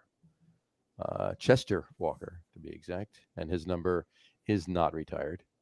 7-time All-Star though, for the Knicks. 82 years old, still playing. He's playing for the he's on the Pelicans. The Knicks are signed. The Knicks are signed. The Knicks he's on the Spurs or the Pelicans. The Knicks are signing a 3-year deal next year. Yeah. But anyway, all right, Chet Walker. Our second team power forward, of course, Bobby Love. And it was we mentioned this before, not off the show before we started. And I will bring it up. Harry and I actually had Bob Love as our first team power forward, and RadioPete had Dennis Rodman, and Harry and I had Dennis Rodman listed. But the way the voting goes for these lists that we do, Dennis actually edged out Bob Love by a point. So he jumped up to first team, and Bob Love. I did not have Bob Love on my list, so he got 0 points from me. Had you even had him on your bench, he would have stayed in the first team. But we all had Dennis Rodman somewhere. Exactly. So he got points from all three of us. So Bobby Love, Butterbean, Robert Earl Butterbean Love. So there you go. And of course, our second team center is Mr. Joakim Noah. We were all in agreement about that too. We were all in agreement about Joakim Noah. Yeah, Joakim Simon Noah. Born in New York City, and played for the Knicks for a few years. Not too well, but played for the Knicks for a few years after leaving Chicago. But I mean, he was in Chicago for 10 seasons. So, but there you go. So, there you go. That Joakim Noah rounds out our second team. You guys want to discuss Norm Van Leer, Jerry Sloan, Chet Walker, Bobby Love, Butterbean Love, or Joakim Noah? I mean, I think Bob Love's, an older, has played a long time ago, so not a lot of people really, remember him. He's not one of those names that kind of rolls off the tongue, so to speak. Jerry Sloan, one of the things with the Bulls is, I think a lot of these guys make these lists because of their defense. When you look at somebody like Scottie Pippen, Jerry Sloan, Rodman, even Gilmore to a certain extent, these guys were great defensive players. And it's these lists are interesting because you have to pick by position. So Right. Jerry Sloan's probably a top 5 all time. Bull Bob Love's probably there as well. Rodman's probably in the top 10, but it's just because of these positions. And I did struggle with Rodman on my second team. I really, really did a lot of thought between him and Horace Grant. And I gave the edge to Rodman because his rebounding numbers were absolutely astounding. Crazy. Especially in the playoffs. Crazy. Yeah. And he probably had his best years as a Bull. And Rodman had some good years with Detroit. He had some good years with San Antonio and the other teams that he bounced around with. But statistically, especially on the defensive side and rebounding wise, he was I think I'll put it this way. I think the Bulls, the first 3, Pete, I think they would have a chance to do it with Rodman in lieu of Horace Grant. I think Horace Grant played with better centers. I think Dennis Rodman, I think if Horace Grant was still on the Bulls for that second, Pete, I think they still could have done it, but I think Rodman really was the X factor. I really do. These lists are always there's a lot of factors to consider. You've got to look at stats and Harry, I'm coming around a little bit towards your looking at playoffs too and what they meant. I'm getting a little bit towards leaning towards that with some of, and I think this list definitely reflects that as far as this pick in particular. Rodman was key to those second championships. Now Horace Grant was a great player, but Rodman was something special and something different. Rodman was despite all the distractions, they still won, and that's why I gave him the first spot. And probably, I don't know, why I left Bob Love off the list. Or maybe maybe I didn't, because his numbers are really good. Well, there's a bunch of really good power forwards for the Bulls. I mean, Taj Gibson was a great power forward for the Bulls too. Charles Oakley. I mean, Oakley didn't play. Oakley played 5 seasons total, 3 and then 2. But the years that Oakley was on the Bulls, his rebounding numbers were Rodman. Yeah, they were great. I mean, Oakley had his best years statistically. There was definitely a plethora of good big men for the Bulls. And you look at Carlos Boozer. You look at Bob Boozer. I mean, Carlos Boozer was absolutely. Yeah. They definitely had a good but I mean our series of good power forwards. Again, our first teams and our second teams only have one difference. You guys are in lockstep. Yeah. And I've got Rodman instead of Love, and I've got Horace Grant on the second team instead of Dennis Rodman. And we both have Horace Grant on our bench. Yeah. So. And you both have Horace Grant, and we all have Bob Boozer. Well, we're going to go over the bench in a second. We're going to do it now. Let's do the bench now. I think we only have one difference on the bench, right? There was one difference on the bench, and a couple differences on the bench. Yeah. So there you go. So here's our bench. Our bench, of course, the aforementioned Horace Grant. Great player. And by the way, his Magic team, only team to ever knock Michael Jordan out of a playoff. This is very true. This is very true. Very true. And one other quick note too. And don't you think he reminds Michael Jordan of that? Absolutely. The way every chance he gets, the way Jordan reminds Barkley that he never won a title. I think had the Magic the Magic should have won the championship that year. Yeah. They Kobe had something different to say. A little bit. Well, listen, there was some, experience and youth. Who did the Magic? Was it the Lakers that beat the Magic in the finals? I think so. Was it the Lakers that beat the Magic? No, in '95. Yeah. No, it was the Rockets. What's it? Yeah, Rockets won 2 in a row. Oh yeah. Okay. The Bulls won 3. Rockets won 2, and the Bulls won 3. Yeah, Hakeem's not one of the best centers of all time. He beat Patrick Ewing and Shaq back to back to win championships. Right. Yeah, not at all. And here's a fun fact about Horace Grant's name. His name is actually Horace Jr. Grant Sr. Yeah. So, there you go. Now, is it JR or the actual word junior? The actual word junior. Interesting. Horace Jr. Grant Sr. which means his son is Horace Jr. Grant Jr. Maybe. You know what you guess. So I would probably name him Junior Horace Grant Jr. Junior Horace Grant. So then he wouldn't really be a junior. So he's Junior Senior. Yeah. And Junior then Horace Grant Junior. Senior. Right. Junior This Horace has Grant been the Horace Grant segment of the podcast. Anybody under the age of 25, do you know who Horace Grant is? Do you have any Look him clue up. whatsoever? Exactly. Look him up, kids. Great goggles. All right. Yeah. All right. Who's the rest of the bench there? Who's the rest of the bench? Let's move on to the rest of the bench. Rest of the bench is the aforementioned Bob Boozer. There you go. Robert Louis Boozer. He had some gaudy numbers. Just a few. Yep. Just a few. Yeah. 12,964 points, 7,119 rebounds, and 1,237 assists. So crazy numbers. Anyway. All right. To continue the bench, we have Mr. Reggie Theus, Reginald Wayne Theus. Right now, he's a head coach for the Bethune-Cookman Wildcats. Oh, nice. Mm-hmm. Anyway, all right, and of course, rounding out our bench is Mr. Orlando Woolridge. You want to say it the way you Orlando Woolridge. There you go. That's our bench. You want to discuss the bench at all? Bring it up. Horace Grant, Bob Boozer. We've talked about Horace Grant, Boozer. Orlando Woolridge and Reggie Theus are guys who probably don't come to mind very often, but they were both really good players. Yeah. Yeah. Theus was a terrible three-point shooter, but this Bulls team, I don't think quite lines up with the history of like the Celtics or the Lakers or even the Knicks to a certain degree.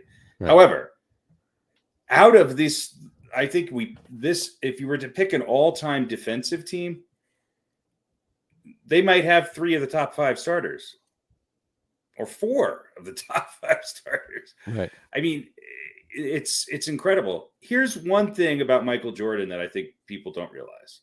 Okay. He's the all-time leader in games, minutes played, field goals, field goal attempts, 2-point field goals, 2-point field goal attempts. Okay. Free throws and free throws attempts. He is the all-time total rebound leader. Yes. Michael Jordan is the all-time total rebound, assists, and steals, as well as points. And he's second in all-time blocks. And that's for what? Michael Jordan is second on the Bulls in all-time blocks. Oh, on the Bulls. Okay. Yeah, on the Bulls. Okay. I thought you meant on the Wizards. He's number 1 in points per game. He's probably number 1 on the Bulls. He's number 1 on the Wizards. Yeah. Number 1 on the Wizards. Did I say Wizards? No. He was making a joke. He's number 2 on the Bulls in all-time blocks. He's probably number 1 on the Wizards. Yeah, he played 8 games for the Wizards. He's number 1 in blocks. He's number 1 in all-time blocks. So that is how dominant Michael Jordan was. He is the all-time leader in points, assists, rebounds, and steals. Mm-hmm. So wait, are you saying that he was good? Yeah. Okay. And he's second in blocks. Second to Artis Gilmore. I mean, it's just unbelievable. It's unbelievable. Yeah. You play a long time, you put up numbers. Yeah. He's a systems guy. He's a systems. That Phil Jackson system is unbeatable. Listen, anybody who gets the right it didn't work in New York. Him, and if you know what a triangle is, then you're fine. Yeah, it didn't work in New York. Yeah, exactly. For some reason, the triangle offense did not work. Yeah, because the triangle offense only works if 1 point on that triangle is Michael Jordan. Yeah. Right, exactly. And the other Scott or Kobe Bryant. Yeah, right. Doesn't work otherwise. Right. Yeah, pretty much. All right. All right. Here's the thing, though. Easy to not give any love to Cartwright, but 3 championships. Yeah. It wasn't, he was a part of the team. He played his role. He did the right thing, right? Bill Cartwright's numbers are never going to jump out at you. Bill Cartwright was way better than his numbers. Yeah. Bill Cartwright was a great player on the Knicks. He was a Knick killer and gave Patrick Ewing fits early on. And he set the template for what Jordan wanted and what the Bulls needed for a center. Yeah. So yeah, he was part of like the first three, right? Mhm. Yep. And then they just went and got as good a Bill Cartwright impersonator as they could, and they had like what 20 of them. Luke Longley and Bill Wennington. It was the big white stiff du jour. I mean, yeah. I mean, when you saw Chris Dudley playing against Bill Wennington, all right, there's the quality of centers is going down in the NBA. There's a template here, and it's being filled with. But yeah, Bill Cartwright was great. Here's another guy who didn't quite make my list, but and it was really because he didn't really have the impact for a long period of time, but for a short period of time. Out of that second run of the Bulls teams and even the post-Jordan year, Tony Kukoc is a guy who I really wanted to have on my list, but I just, at the end of the day, I just couldn't. It just didn't pan out. But Kukoc was a hell of a player, and it does not surprise me that he was the guy with the ball in his hand when at the end of the game in the playoffs when Jordan was not there. Right. Yeah. That tells you something. Also, yeah. I am going to say this. I don't want to be a Scottie Pippen hater. I think he has the personality of a wet rock. However, I do think Pippen was a great player and maybe, just maybe, the second best defensive player of all time. Unfortunately, he played with the best defensive player of all time. Man. Pippen was the first guy who could probably cover 5 positions on the court if he had to. Right. He was that dominant on the defensive side, and I do not take that away from him.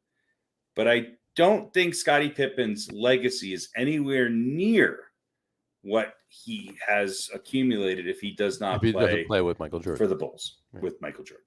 And that's not a knock against Pippen. Not at all. It's just he would have had a really good career. He would have had a really solid career. I don't think he was the kind of guy to lead a team by himself to a championship, and he didn't. But he was the perfect, second fiddle. So the second fiddle, the number one support guy, Mr. Number two, if you will. He was the Lieutenant Riker to Michael Jordan's. He was the perfect Robin. He was. Yeah. But there were also issues with him. The contract negotiations. Right. He got a little bit of a raw deal. Yeah, he got a pretty damn raw deal. But that all of that isn't known as well as the game where he refused to go in at the end of the game, and that sort of stuff makes the headlines. And that's the kind of stuff though that to me means something. Right. And that's the kind of stuff that makes me question just where he was. Because if he was a top, I mean, Phil Jackson would have had the ball in his hand if he was the best guy on the court at that time. Mm-hmm. Wasn't a great shooter.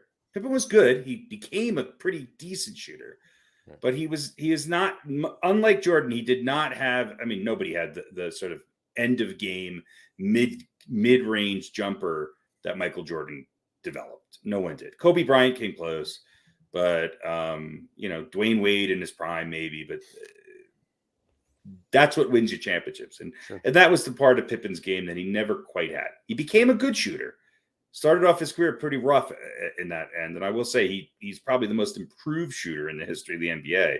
Maybe him and Kawhi Leonard. But was never the guy that you kind of want with the ball in his hand at the end of the game. At the end of the game. All right. Unless at the end of the game you're on a fast break. Right. Exactly. And then you might want Scotty to finish because he was really good at that. But taking a shot from 14 to 19, not the guy. Necessarily. Not the first. Yeah, and he was kind of broke the mold. He would fit. Scottie Pippen would certainly fit in today's NBA game because he could play anywhere from a 1 to a 4. Mm-hmm. If you need him to play 5, he could. Sure.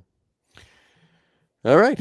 Well, that has been the Scottie Pippen portion of the show. Yeah. Well, I think he's. I think kudos where kudos is due. Scottie Pippen's an interesting discussion. He's an interesting. Agreed. Yeah. Absolutely. All right. Well, Well, on that note, why don't we get to this week's Old Balls? Old Balls. All right, why don't you tell us who this week's Old Balls is? Well, this week's recipient of the Old Balls Award is actually a point guard for the Chicago Bulls, none other than Mr. Ron Harper, 5-time NBA champion. Now, Ron Harper's numbers are never going to jump out at you, but this guy was on those Bulls team. He was definitely out there in crunch time and was the guy with the ball in his hand, and also one of the best defensive players in the history of the NBA, in my humble opinion. I think he gets forgotten a little bit, but Ron Harper was tough as nails. Started his career with the Cavaliers, went to the Clippers, then the Bulls, and then the Lakers. And he was a kind of an important part of those Lakers teams, too, for a few years. Again, 5-time NBA champion, Ron Harper. 13.8 points per game. I don't think people think of him as that much of a scorer, but he was. He averaged almost 4.5 rebounds a game and almost 4 assists a game. So he had a pretty incredible career as a guy who, spent the latter part of his career, coming off the bench sometimes, starting, being a sixth man, whatever the case might be. But he was a high draft pick. He was 8th overall by the Cavs in 86. Mm-hmm. And but I think he became known as one of those missing components that the Bulls were always able to replenish over the years for Michael Jordan. And Ron Harper. I mean, how many times did this guy come up big on with a steal or a big shot or something in his years with the Bulls and the Lakers? And I don't know. I think he goes forgotten a little bit. He was a scorer at first. I mean, when he was with Cleveland and the Clippers, he put up 20, 30, 22 points a game. And then he became more of a role player. But man, talk about a role player who excelled at what he did. I put him right up there with some of the other great role players who won championships. Robert Horry and people of that nature. Sure. He was a hell of a defender. Maybe Bruce Bowen was better, but he's right up there as far as defending. And he did it. He did it in the clutch. He did it in prime time. And he was, he had the luxury of playing with Jordan and Pippen and Rodman, etc. But Ron Harper was a big part of those Bulls teams. Probably more so than some of the other names that you think of on those teams, in my opinion. Ron Harper, this week's Old Balls recipient. Old Balls. All right. There we go. Good job. All right. So to speak about some current basketball going on. So Atlanta won. Atlanta beat Charlotte. So Atlanta will play, I guess it's tomorrow night. They'll play Cleveland for the 8th seed. There we go. And but then, Charlotte was ranked. No, Charlotte wasn't ranked higher than. No, Charlotte was 10th. Charlotte was 10th. Atlanta was 9th. Yeah, Atlanta was 9th. So Atlanta beat them. So that's right. Atlanta was 9th. That's right. So they had to play again. So they won. So even if Charlotte won, Atlanta be out, and Charlotte would play. Right. But, that's right. It's the playing. So Atlanta will play Cleveland. Okay. I guess it's tomorrow. The winner of that game gets to lose to Miami. Yeah. Okay. But Brooklyn is playing. They won last night, so they're already playing. Number 2 seeds, so they're playing Boston. Listen, Brooklyn Net fans, you should not be that thrilled with the win. I mean, you should be happy that they won last night, but they had like a 26-point lead in this game, and it came down to 4 in the fourth quarter, and it was kind of a typical let them back into it, and they're not going to beat Boston. No, probably not. Well, they might. I mean, Boston. I don't know. I think that's Boston, a toss-up. Somebody for Boston is out. I forget his name. Williams. They're not. I think they're not expecting him to be back for this series. So that's going to give a little edge to Brooklyn. But I mean, you can't have a collapse like that against Cleveland. Cleveland's a pretty decent team. They're a decent team, but they're not This, Boston. What is this Nets team? That's the thing. It's Kyrie and KD, and no. But you know what? When and Durant said it himself. He said when they were basically, I'm going to paraphrase, but he said when they were moving the ball, like when they were actually playing basketball, passing the ball and setting picks and moving the ball, they were running away with it. Yeah. But then they get away from that, and it's bringing down the court, maybe one pass and a shot, and then it starts to fall apart. Not everybody can shoot great all the time, and they're capable of furious comebacks and stuff. But you should be burying these teams. They ought to be burying these teams in these games. And Durant had 11 assists yesterday. I think he had 10 in the first half. Yeah, I mean you can't get away with that when you start to play the better teams like Boston and Miami and Milwaukee. Assuming they are even able to move on from this next series. So I don't know. I don't know if they can. I mean, Kyrie is crazy good, but even he falls into they fall into that same pattern. I just don't know how many times you can flip that switch on against these better teams. They have ways of, and their defense falls apart. It just collapses in the second half. I think the Nets need to find a way of getting their bench to be more productive. I am surprised that LaMarcus Aldridge did not play at all yesterday. I'm not surprised that Blake Griffin did, and I get that. No, but Aldridge hasn't been playing as much, but Claxton's been playing really well. Claxton played 29 minutes. Yeah, that's the reason why. Right. And, but yeah, you would think when things are kind of starting to go south, that's when you want to bring in a guy like LaMarcus Aldridge. Yeah, I think there's going to be some matchups where he could take advantage of some teams. I think Boston might just be that.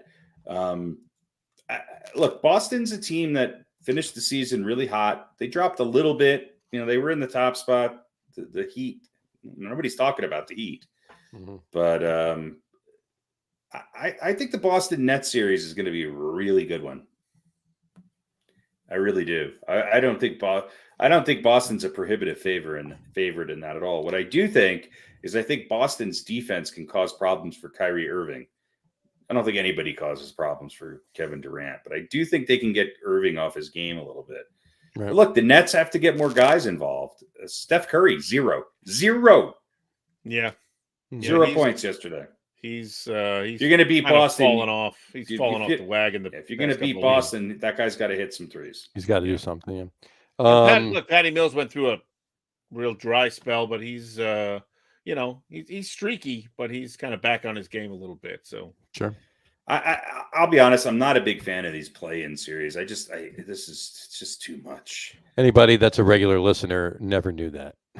Yeah. So, in any event, on that note, let's pick.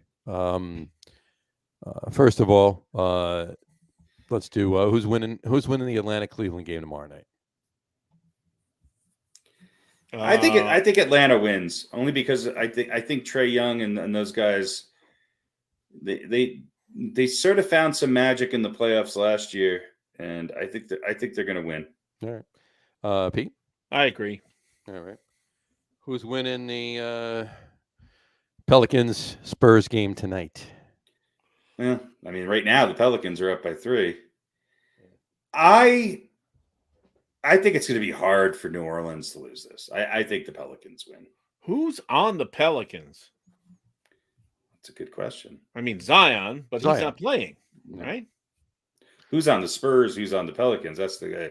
Well, you got Brandon Ingram's the big, guy for New Orleans. The big Pelican? Yeah, you got Valanciunas. Okay. Yeah. And CJ McCollum. Yeah, the Spurs, what are the Spurs? They're not that Spurs team of old, obviously. Well, the Spurs are also missing, one of their best players in however the hell you say his name, Patello no, he's playing. I guess he is playing. But ankle. He's not playing. Yeah. I don't even know how you say it. I guess the Pelicans. Poltel? I don't know. He's the big center, big white center on the right. You know, Chris Dudley. Well, he's better than Chris Dudley by a lot. Yeah. He's been having a hell of a year. The Spurs are look. You got to give Greg Popovich credit. I mean, he's got Murray. I think Murray's one of the better point guards in the league. Mm-hmm. You know, he's averaging 21 points, almost 8.5 rebounds. He's almost averaging a triple double. Right. You know, that people forget about DeJounte Murray. He is, I think, one of the most underrated players in the league. I just don't think he has enough help. I think New Orleans is a slightly more athletic team who has better shooting. But, you know, hey, look, wouldn't that be a story if the Spurs make it, you know? And I do think CJ McCollum's helped this Pelicans team. I think since he's gone there, they've obviously been playing better ball. But you're talking about a team that's 10 and a team that's 12 games under 500 playing for a playoff spot. Pete, yeah, what do you so think? Pelicans win. But I think they lose to the Clippers. Hold on. We didn't get there yet. Oh, sorry. What you call it? And then, okay, so who's winning? Pelicans, Clippers? I'm going to go with the Clippers. Clippers. I'm going to go with the Clippers, but not very confidently. I got to love it. LAC. Yeah, we all concur on all of these. LAC, so Los Angeles Chargers. So who would win that game? Who would win that game? The Pelicans or the Chargers? Paul George is probably a pretty damn good quarterback. There you go. That's true. But not in the playoffs. No. In the playoffs, he sucks. In the playoffs, although last year he was. Paul George had a good game last night. You know. All right. So assuming it's Atlanta and Los Angeles are both the 8 seeds. All right. Let's start with the East. Heat. We'll go Harry, then Pete. Harry, Heat. We're saying Heat, Hawks. Atlanta. Heat, Hawks. Who's winning? Heat. Mm-hmm. All right. We all agree on that. All right. Harry, Boston, Brooklyn. I'm going to take the Nets. Wow. All right, Pete. I'm going to take the Celtics. All right. I'm taking Boston as well. Harry, Milwaukee, Chicago. Going to be a good series. Chicago just doesn't have what it takes. Milwaukee wins that. I could see that series going the distance, though. All right. Yeah, Pete. Chicago doesn't have, is it Lonzo? Yeah, he's out. Paul and Levine's back. Caruso, I think, is Caruso's out. Levine's back. Yeah, Levine's back. Exactly. Yeah, but I don't think they have enough, and Giannis and company are on a mission. So Milwaukee. Yeah. All right, and Harry, the Sixers or the Raptors? You know, the Sixers better win this for the sake of that whole franchise. I would not be surprised if the Raptors make this a very tough series, though. Mm-hmm. True story. Pete? I'm going to take the Dinosaurs. All right. Toronto. By that, I mean Toronto.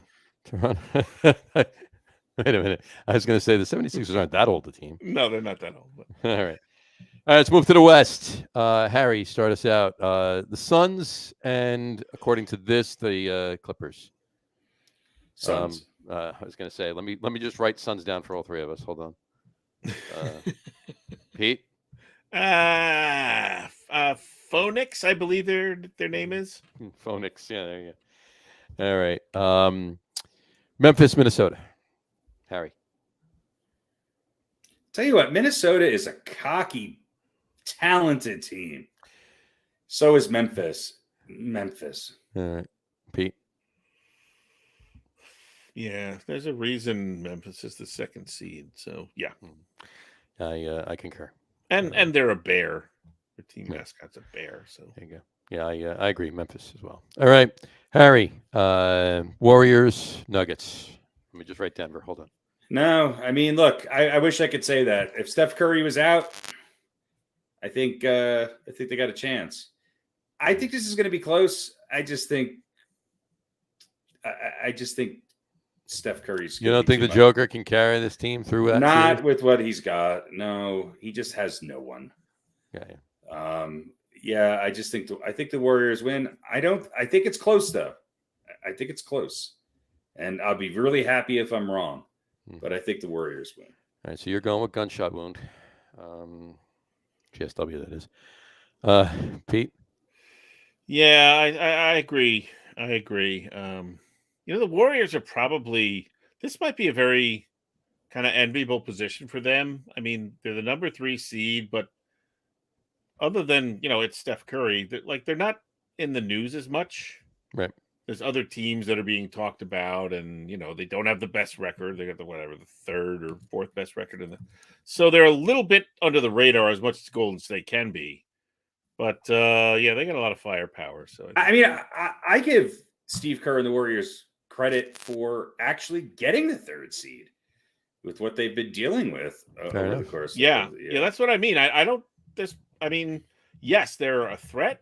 They're in contention, but anybody, probably rare that you're picking them to win the whole thing. Right. I wouldn't think there would be that many people that would say, "Oh, Golden State has as good a chance as anybody." Close. And Draymond Green's back. Yeah, he's not playing great, but he's back.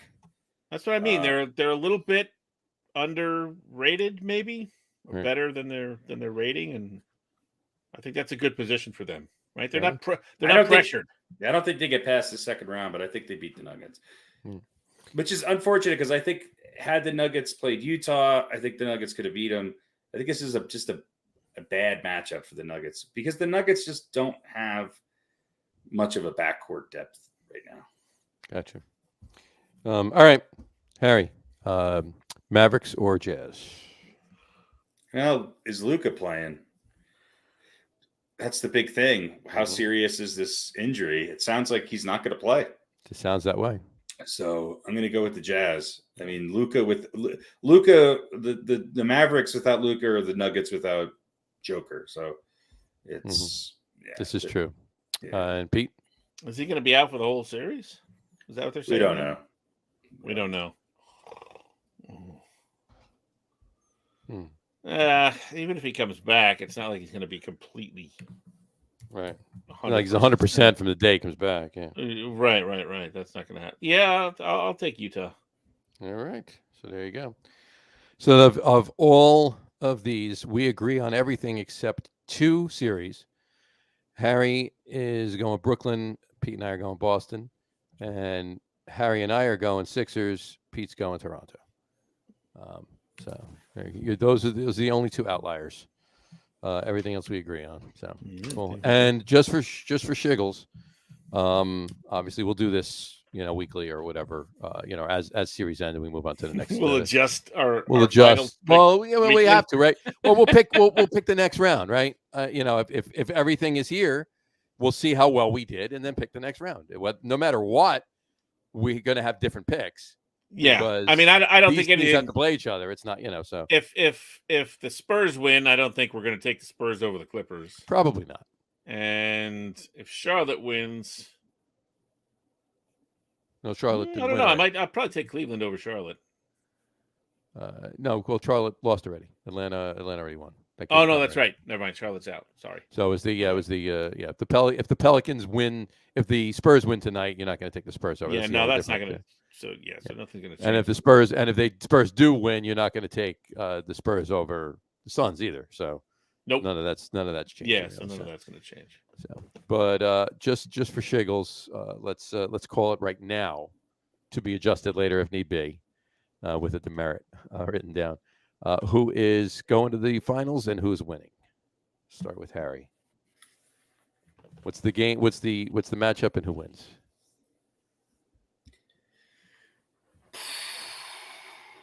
I think this is redemption year for 2 players. And I think that Chris Paul finally wins the championship. I think the Phoenix Suns beat the Philadelphia 76ers. Really? All right. And the Suns win. Mm-hmm. All right. Pete? Yeah, I kind of think Phoenix is going to come out of the West. And the East?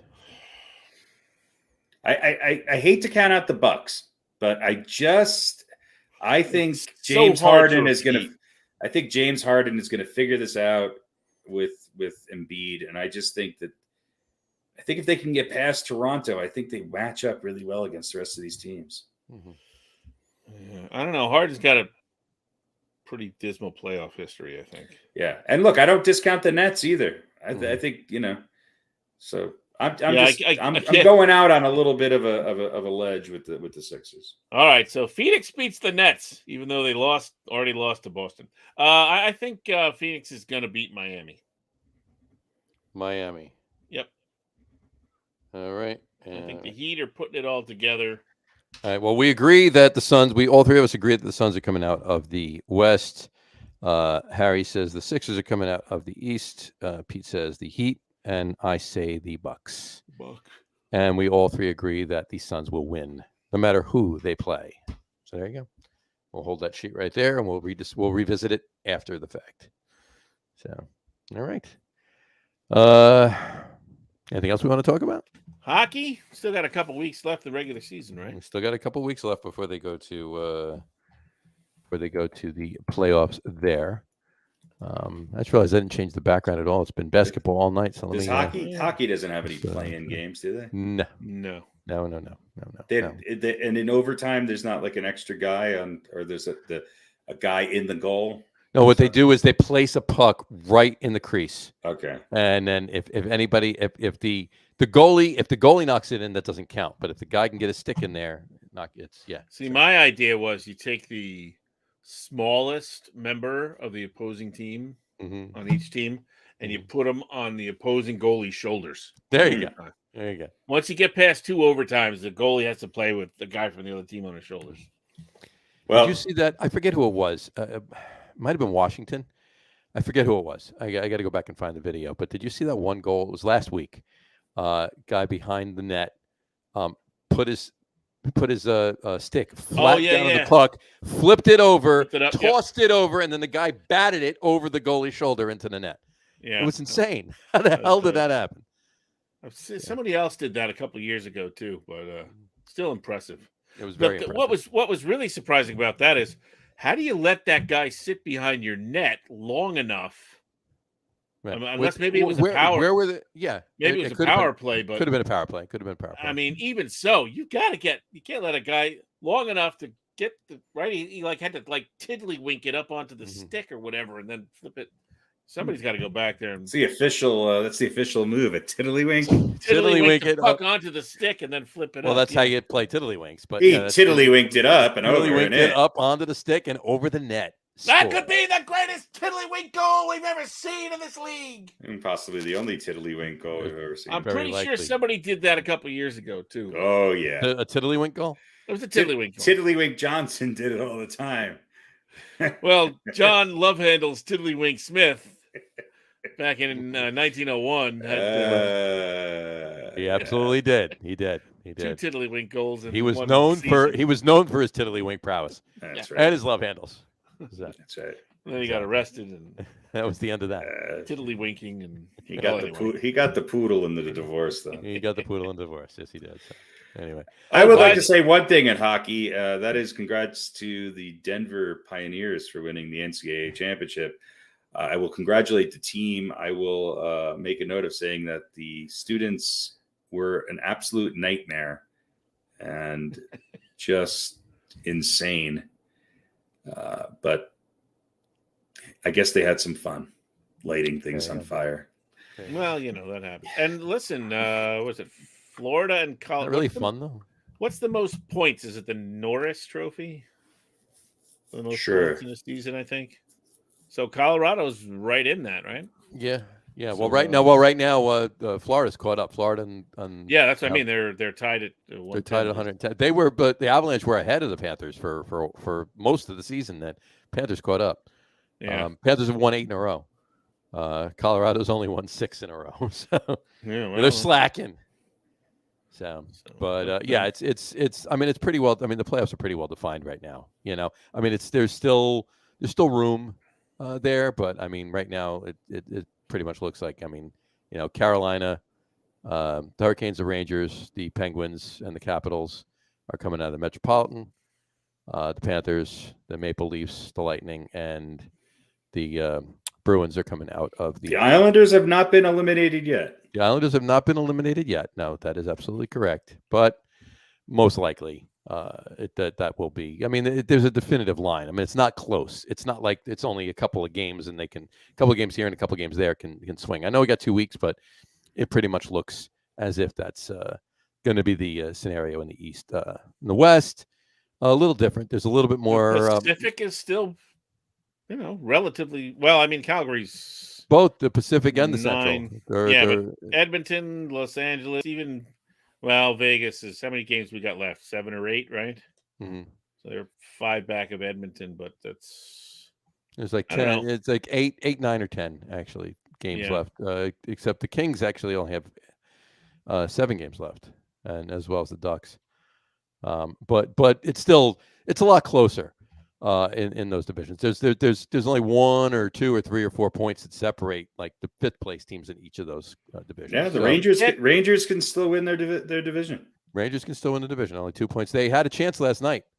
They lost to the Hurricanes last night. They beat up on the Flyers tonight, though. Yeah, they did. But is it 4 teams from each division go? 4 teams from each. Well, yeah, 4 teams from each division. Right. Yeah. But yeah, the Rangers won tonight, but then again, so did the Hurricanes. So, but yeah, the Rangers were playing Carolina last night, and they lost. If they had won, then they would have, Wait, I don't think the Hurricanes played tonight. Yeah, they did. They had to have because they were they were 2 points ahead of the Rangers after beating them last night. I got four games tonight, but maybe there's more. Let's see. Maybe you're right. Hold on. Let's Rangers, check Philly, it out. Colorado, and the Lakers, Montreal, and the CBJ. The Kraken and the Jets were postponed because who knows why. The Kraken and the New York because they were getting 2 feet of snow. I heard that today. Oh, there you go. Yeah. In Seattle or in Winnipeg? In Winnipeg. Yeah, it was a bad storm up in Canada. Yeah. Up there. Yeah, they did not. They did not I only got 3 games tonight. With the postponement. Yeah, there you go. Okay. Well, but anyway, the Avalanche haven't won yet, but they're up 4-0 at the end of just about the end of the first. Do they give an award out for the best Zamboni driver? Yes, and I know who actually wins it every year. Friend of mine. Oh, really? He's won it every year. Huh? He's won it every year. Year. His wife makes it for. His wife makes it for him. Okay, but he's won it every year. That's right. Yeah, my good buddy Al. Stanley Mug. Al Carl. Does he have ice floors in his house? He drives his Zamboni. He lives out in semi-western Jersey, out 80. Semi-western Jersey. Well, it's not all the way out. It's like Jersey's like 3 miles wide. It's like 2/3 of the way out, Jersey. Semi-western. But he drives Zamboni for the Islanders. What kind of mileage does it get? Well, you know what happens is like he gets home and turns around and goes back. That's what happens. Right. It's actually really good on ice, but on the road, right? Wintertime, he gets home faster than anybody else. He's just flying by everybody. Tesla made a Zamboni yet? I believe they do actually. So, but Al's fly it into space. There you go. Al's a great Zamboni driver. All right. So that's it. That'll do it for hockey. We have an over/under tonight. We do. No over/under tonight. No over/under tonight. Now I have to examine the shelves and find something. I did want to ask one question before we finish. I want to go back to basketball. First of all, Frank Vogel got fired. Is that a shock? Yeah. Well, he didn't deserve it. He didn't deserve to be fired, but I mean, somebody had to pay for that. Yeah. Lakers. Well, LeBron James should pay for it. He's the guy that brought Russell Westbrook in. So the story is they had a deal in place, or basically in place, for Zach LaVine. Right. And LeBron went, nope, I want Westbrook, and that didn't, And it didn't work. And AD was hurt, and LeBron was hurt. I mean, it's how do you, Zach LaVine would have been a much better bet than Westbrook at this point. Here's the thing: they're old, and they're slow, and they much like what the Knicks kind of dealt with. Vogel's a defensive coach. You got to buy into that, and if you don't buy into that, then the team's not going to have success. Yeah. And just see what LeBron said. He says his goal when he came to LA was to win a championship. He's already done that, but he wants to win more. Yeah. Well, he also said this season wasn't a failure. No, of course not. Because they went out and went to work every day. But I mean, right. It's getting harder and harder to like LeBron. Right. I mean, I tend to. I was kind of tending to lean towards LeBron in the greatest ever argument. Right. But I don't know, man. He's not carrying himself well in his later years. And, like all of Jordan's kind of bullshit was sort of behind the scenes, right. The gambling and the getting on teammates and all that stuff. It, kind of came out later on or whatever. But LeBron is not. You can't go up there and go, yeah, this season wasn't a failure. You didn't make the fucking play-in for crying out. Well, I think he's trying not to throw his teammates under the bus. Is what I think LeBron. Well, yeah, but he doesn't have to name names. All he has to do is go, yeah, we didn't make the playoffs. That's a failure. We're the Lakers. Like how do you? I agree with you on that. I don't have any problems with LeBron as far as. I mean, I think at one point that whole, decision to move to Miami and the spectacle of the announcement was kind of that was a PR guy's idea, and it was a bad idea, and there was nobody around to say this is stupid. LeBron, don't do it. But other than that, I mean, look, LeBron's a pretty stand-up guy, maybe more stand-up than anybody else in the history of the game. Just about everything else right. And I would say this, there's probably 2 or 3 people that I would have ahead of LeBron for MVP this year. I mean, if it wasn't for LeBron, the Lakers are a 10-win team, it seems like. I mean, he is the guy averaged over 30 points a game. I'm glad you brought that up because I want to ask you now. I want to ask you actually. And that was my other thing that I wanted to bring up in basketball, and then I'll say one other thing. We'll wrap it up. Who is winning the MVP? I think the consensus only because I think of the sports writers want Embiid to win. I think the sort of fix is in. I think Joel Embiid would win it. All right. So quite frankly, I think it's utter bullshit. I think Embiid's third. So let's just pick right now, Harry. Out of the Joker, Embiid, or Giannis, who's winning? Who's going to win, or who would my vote win? Who would your vote? Jokic, without a doubt. Jokic. Okay. Pete.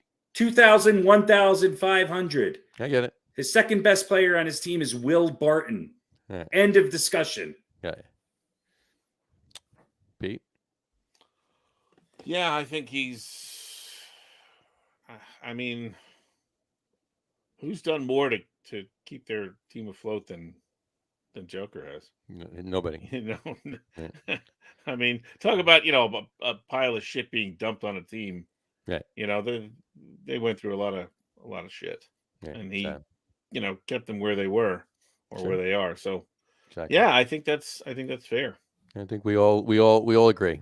Joker should win. So I got this graphic right here. CBS Sports put this up yesterday. Was it today or yesterday? One of them. Here we go. Right now, this is the stats right here. So points per game, Joker has 27.1, Embiid has 30.6, and Giannis has 29.9.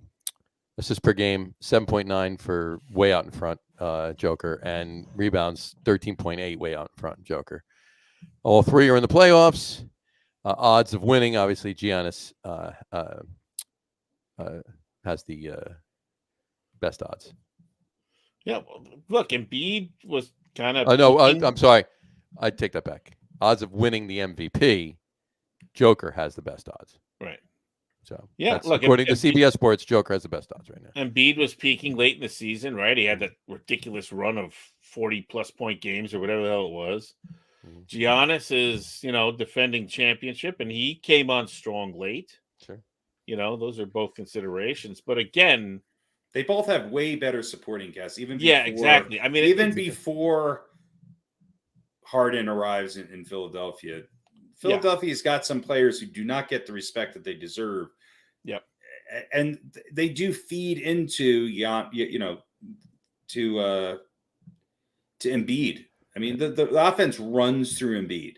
Yep. Embiid also, I would like to see how many more shots Embiid takes a game. So, but the assists and the rebounds are staggering for you. Yeah, look at it right there. I mean, assist. He's got Jokic has. He just went under. He was like point something from actually having 8 assists and 14 rebounds. Yeah. So and he pulls. Yeah, so he's almost at 8, and Embiid's at just over 4, and Giannis is just under 6 for assists. If any of those 3 win, it's great.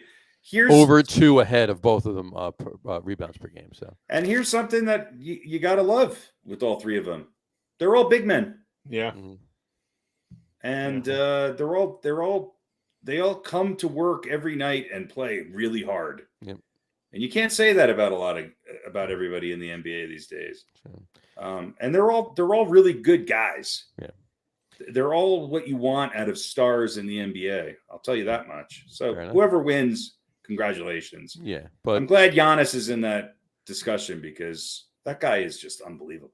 Yeah, he really is. And but it just shows you that, I mean, right there, CBS put it up, and the odds right now are, Joker's odds-on favorite to win the second MVP in a row. All of the NBA guys who I know have votes in this are going to go Embiid. I just think Embiid's going to win it. I just think you're going to be surprised. Let's give it to Embiid this year, kind of thing. Is that what you're saying? Yeah, I also. I mean, unless points per game is the only stat that they're going on, that could be the only. I think there's a bias. I think Jokic could average 45 points a game. I think there are a lot of people who poo-poo the Joker's game. Well, the other thing, and this really shouldn't have anything to do with the MVP, I don't think, but there's personality involved too. Giannis is a great story, and we got to know him last year when they became champions.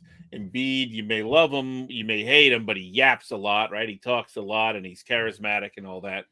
Joker is quietly, but not, probably most people who don't know him as well. He doesn't have the exposure. The Nuggets don't get the national exposure. He's actually hilarious. Right. That's exactly my point. I've seen a few clips and interviews with him. He's great, but I don't think the public sees that as much as they do see it with the other guys. So you get down and you look at the stats and you go, yeah, but I really love Embiid, man. He's not afraid to say whatever and blah. And I think it's an East Coast bias. I think the Sixers fall into the New York City metropolitan area. There's people like Stephen A. Smith. Everybody watching in Philly just got really pissed off at you. Well, it's true though. It's the 95 corridor. It's the 95 corridor. As Mike Wilbon always says. Right. I mean, the 95 corridor. Look, it's just the truth. I know. So, yeah, there's just as many Sixers fans in New Jersey as there are Knicks and Nets fans. Sure. Because of that weird southern part of New Jersey. But the northern half of New Jersey is New York fans. The southern half of New Jersey is Philly fans. That's the way it is. It always has been. It always will be. Yeah. So I mean, I think Embiid will win it. Mm-hmm. I hope the Joker wins it. I think all 3 are super deserving. Right. Split it in 3. Yeah, and listen, whoever wins, 3-way tie. It's not like I'm going to go. Right. Here's somebody else who should be on that list. Joker, but if someone else wins it, I'm not going to. Here's somebody else who should be on that list. Carmelo Anthony, John Moran, Devin Booker. Booker, yeah. And I would say Moran, except he's been hurt, and it's hard to. Yeah. Right. It's hard to. I think Devin Booker's proven that he is the leader of that team, and he's had his best year. I've been talking about Booker for a long time when all the Chris Paul people were saying he deserved it. Devin Booker's the reason why the Spurs are where they're at. They're a good team. He's got a lot of help. He's got a lot of talent on that team. The Spurs are a good team. They're deep, they're well coached, and they've got a lot of talent. But Booker is the star of that team. Fair enough. All right. Cool. All right. 2 other things, and then we'll get out of here really quick. Just want to say, I forgot to put this up last week. I just want to show it. The Tar Heels last week. After having the lead they did, and losing the game on Monday night, they've changed. Having that big lead at the half, and then losing the game. They've changed their logo.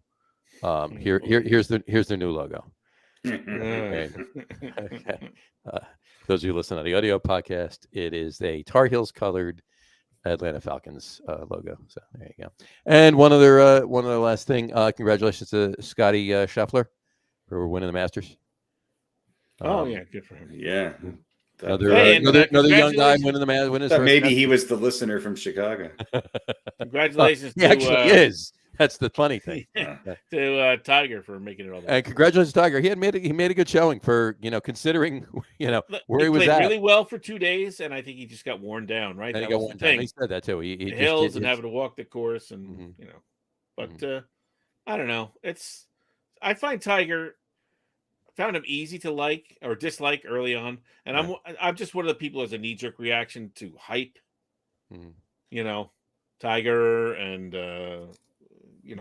guys who just come out and before they LeBron too. Before he did anything, he was. So I have a knee-jerk negative reaction to that, but I find it hard to dislike Tiger now because he's been through a lot of shit. Some of it self-imposed, much of it self-imposed, or brought it on himself, but. Absolutely. He's rebounded, and a lot of people that I read, they talk about he's a different person now. Yep. This second half of his career, he's a much more human being than he used to be. So, and that's always cool to see people kind of grow. And absolutely, I'll still be against him, but anyway. But I'm happy he was able to complete the whole tour. There you go. Yeah, and he played all 4 days. So he played well on Thursday and Friday, Saturday and Sunday. Just his body, he got worn down. I'll be more excited when John Daly makes a comeback. There you go. There you go. And there you have it. Only 400-pound golfer with a mullet. a freshly cut mullet. Yes. Freshly mown mullet. There's a video of him shooting of teeing off with the ball on top of a beer can. Gotta love it. I don't know why he must have a book out or something because he's been in the news a lot lately, or I've seen clips of him lately. But for years he lived on popcorn and he's a Jim Beam or popcorn and Jim Beam. Yeah, it was definitely something alcoholic. It's just one of the whiskeys. It was either Jim Beam or what's the other, Southern Comfort, or I think it was Jim Beam. Jim Beam. That's all he ate was popcorn and drank Jim Beam. Yeah. Well, it was kind of the Jim Morrison, right? Live on a roof and eat beans. Maybe the opposite of Jim Morrison. Well, I mean, as far as that diet, just eat the same thing all the time, and for a couple of years. Well, I mean, for a couple of years, but when's John Daly going to come back? Yeah. I don't know. As soon as he runs out of popcorn and Jim Beam. As soon as Lee Trevino does, Yeah, exactly. All right. Well, on that note, we will wrap the show up for today, unless there's anything else you want to discuss. Well, John Daly should be paired up with like Barkley and you go. Tom Brady and Peyton Manning. He should be in that. There you go. John Daly, Charles Barkley, Peyton Manning, and Tom Brady. Yeah, there we go. Little match play. There you go. All right. He won. He did play in a tournament last year. Won over $2 million. So there you go. So we may not see him for a while. Was it Jim Beam Invitational? No, it was the Orville Redenbacher popcorn. The Orville Redenbacher Open. No. Insperity Invitational. There you go. He came in second. Okay, I mean, that's a pretty good purse. $2,250,000. That's not bad per second. Yeah, absolutely. Yeah, it'd be enough to keep me out of the limelight for a couple of years. Couple of years, year and a half, $1 maybe. million, I don't have to do anything now. You have to do anything for a couple of years. Yeah, you can just sit on. He was at the Masters. There you go. He was watching, or I don't know. It says John Daly's Wild Masters weekend included booze, hooters, and a jam sesh with Hootie and the Blowfish. So who really won the Masters? Who really won the Masters? Absolutely. I think John Daly has made a tradition of bringing his RV to the Augusta Hooters for the greatest week in golf. This year was no different. God. Yes, gotta love it. Gotta love it. Yeah. All right. On that note, because there's not a better note to end on right there for the show today. We'll wrap the show up for today. We want to thank everybody for watching, and for those of you just listening to the audio podcast, thanks for listening. Don't forget to visit our website, www.getonwithitpodcast.com. That's getonwithitpodcast.com. And please remember, like us and follow us on all of our social media, Facebook, Twitter, and Instagram. Just search for the Get On With It podcast. And, of course, all of the shows are available on YouTube as well on the Logger Room channel. Remember, we go live with the video podcast on both Facebook and YouTube every Wednesday night around 7:30 Eastern Time. For those of you who just want to listen to the audio podcast, you can do so on Apple Podcasts, Spotify, TuneIn, Stitcher, Google Podcasts, Amazon Music Podcast, and iHeartRadio as well. And if you haven't done so already, please subscribe to one or more of those feeds, and you'll never miss a show. Again, thanks for following along with us. Have a great rest of your week. Have a wonderful weekend. Watch some more baseball. Get ready for the basketball playoffs to start. And look forward to the USFL starting this weekend. And we'll talk to you next week, folks. Enjoy. Cheers. Bye, everybody.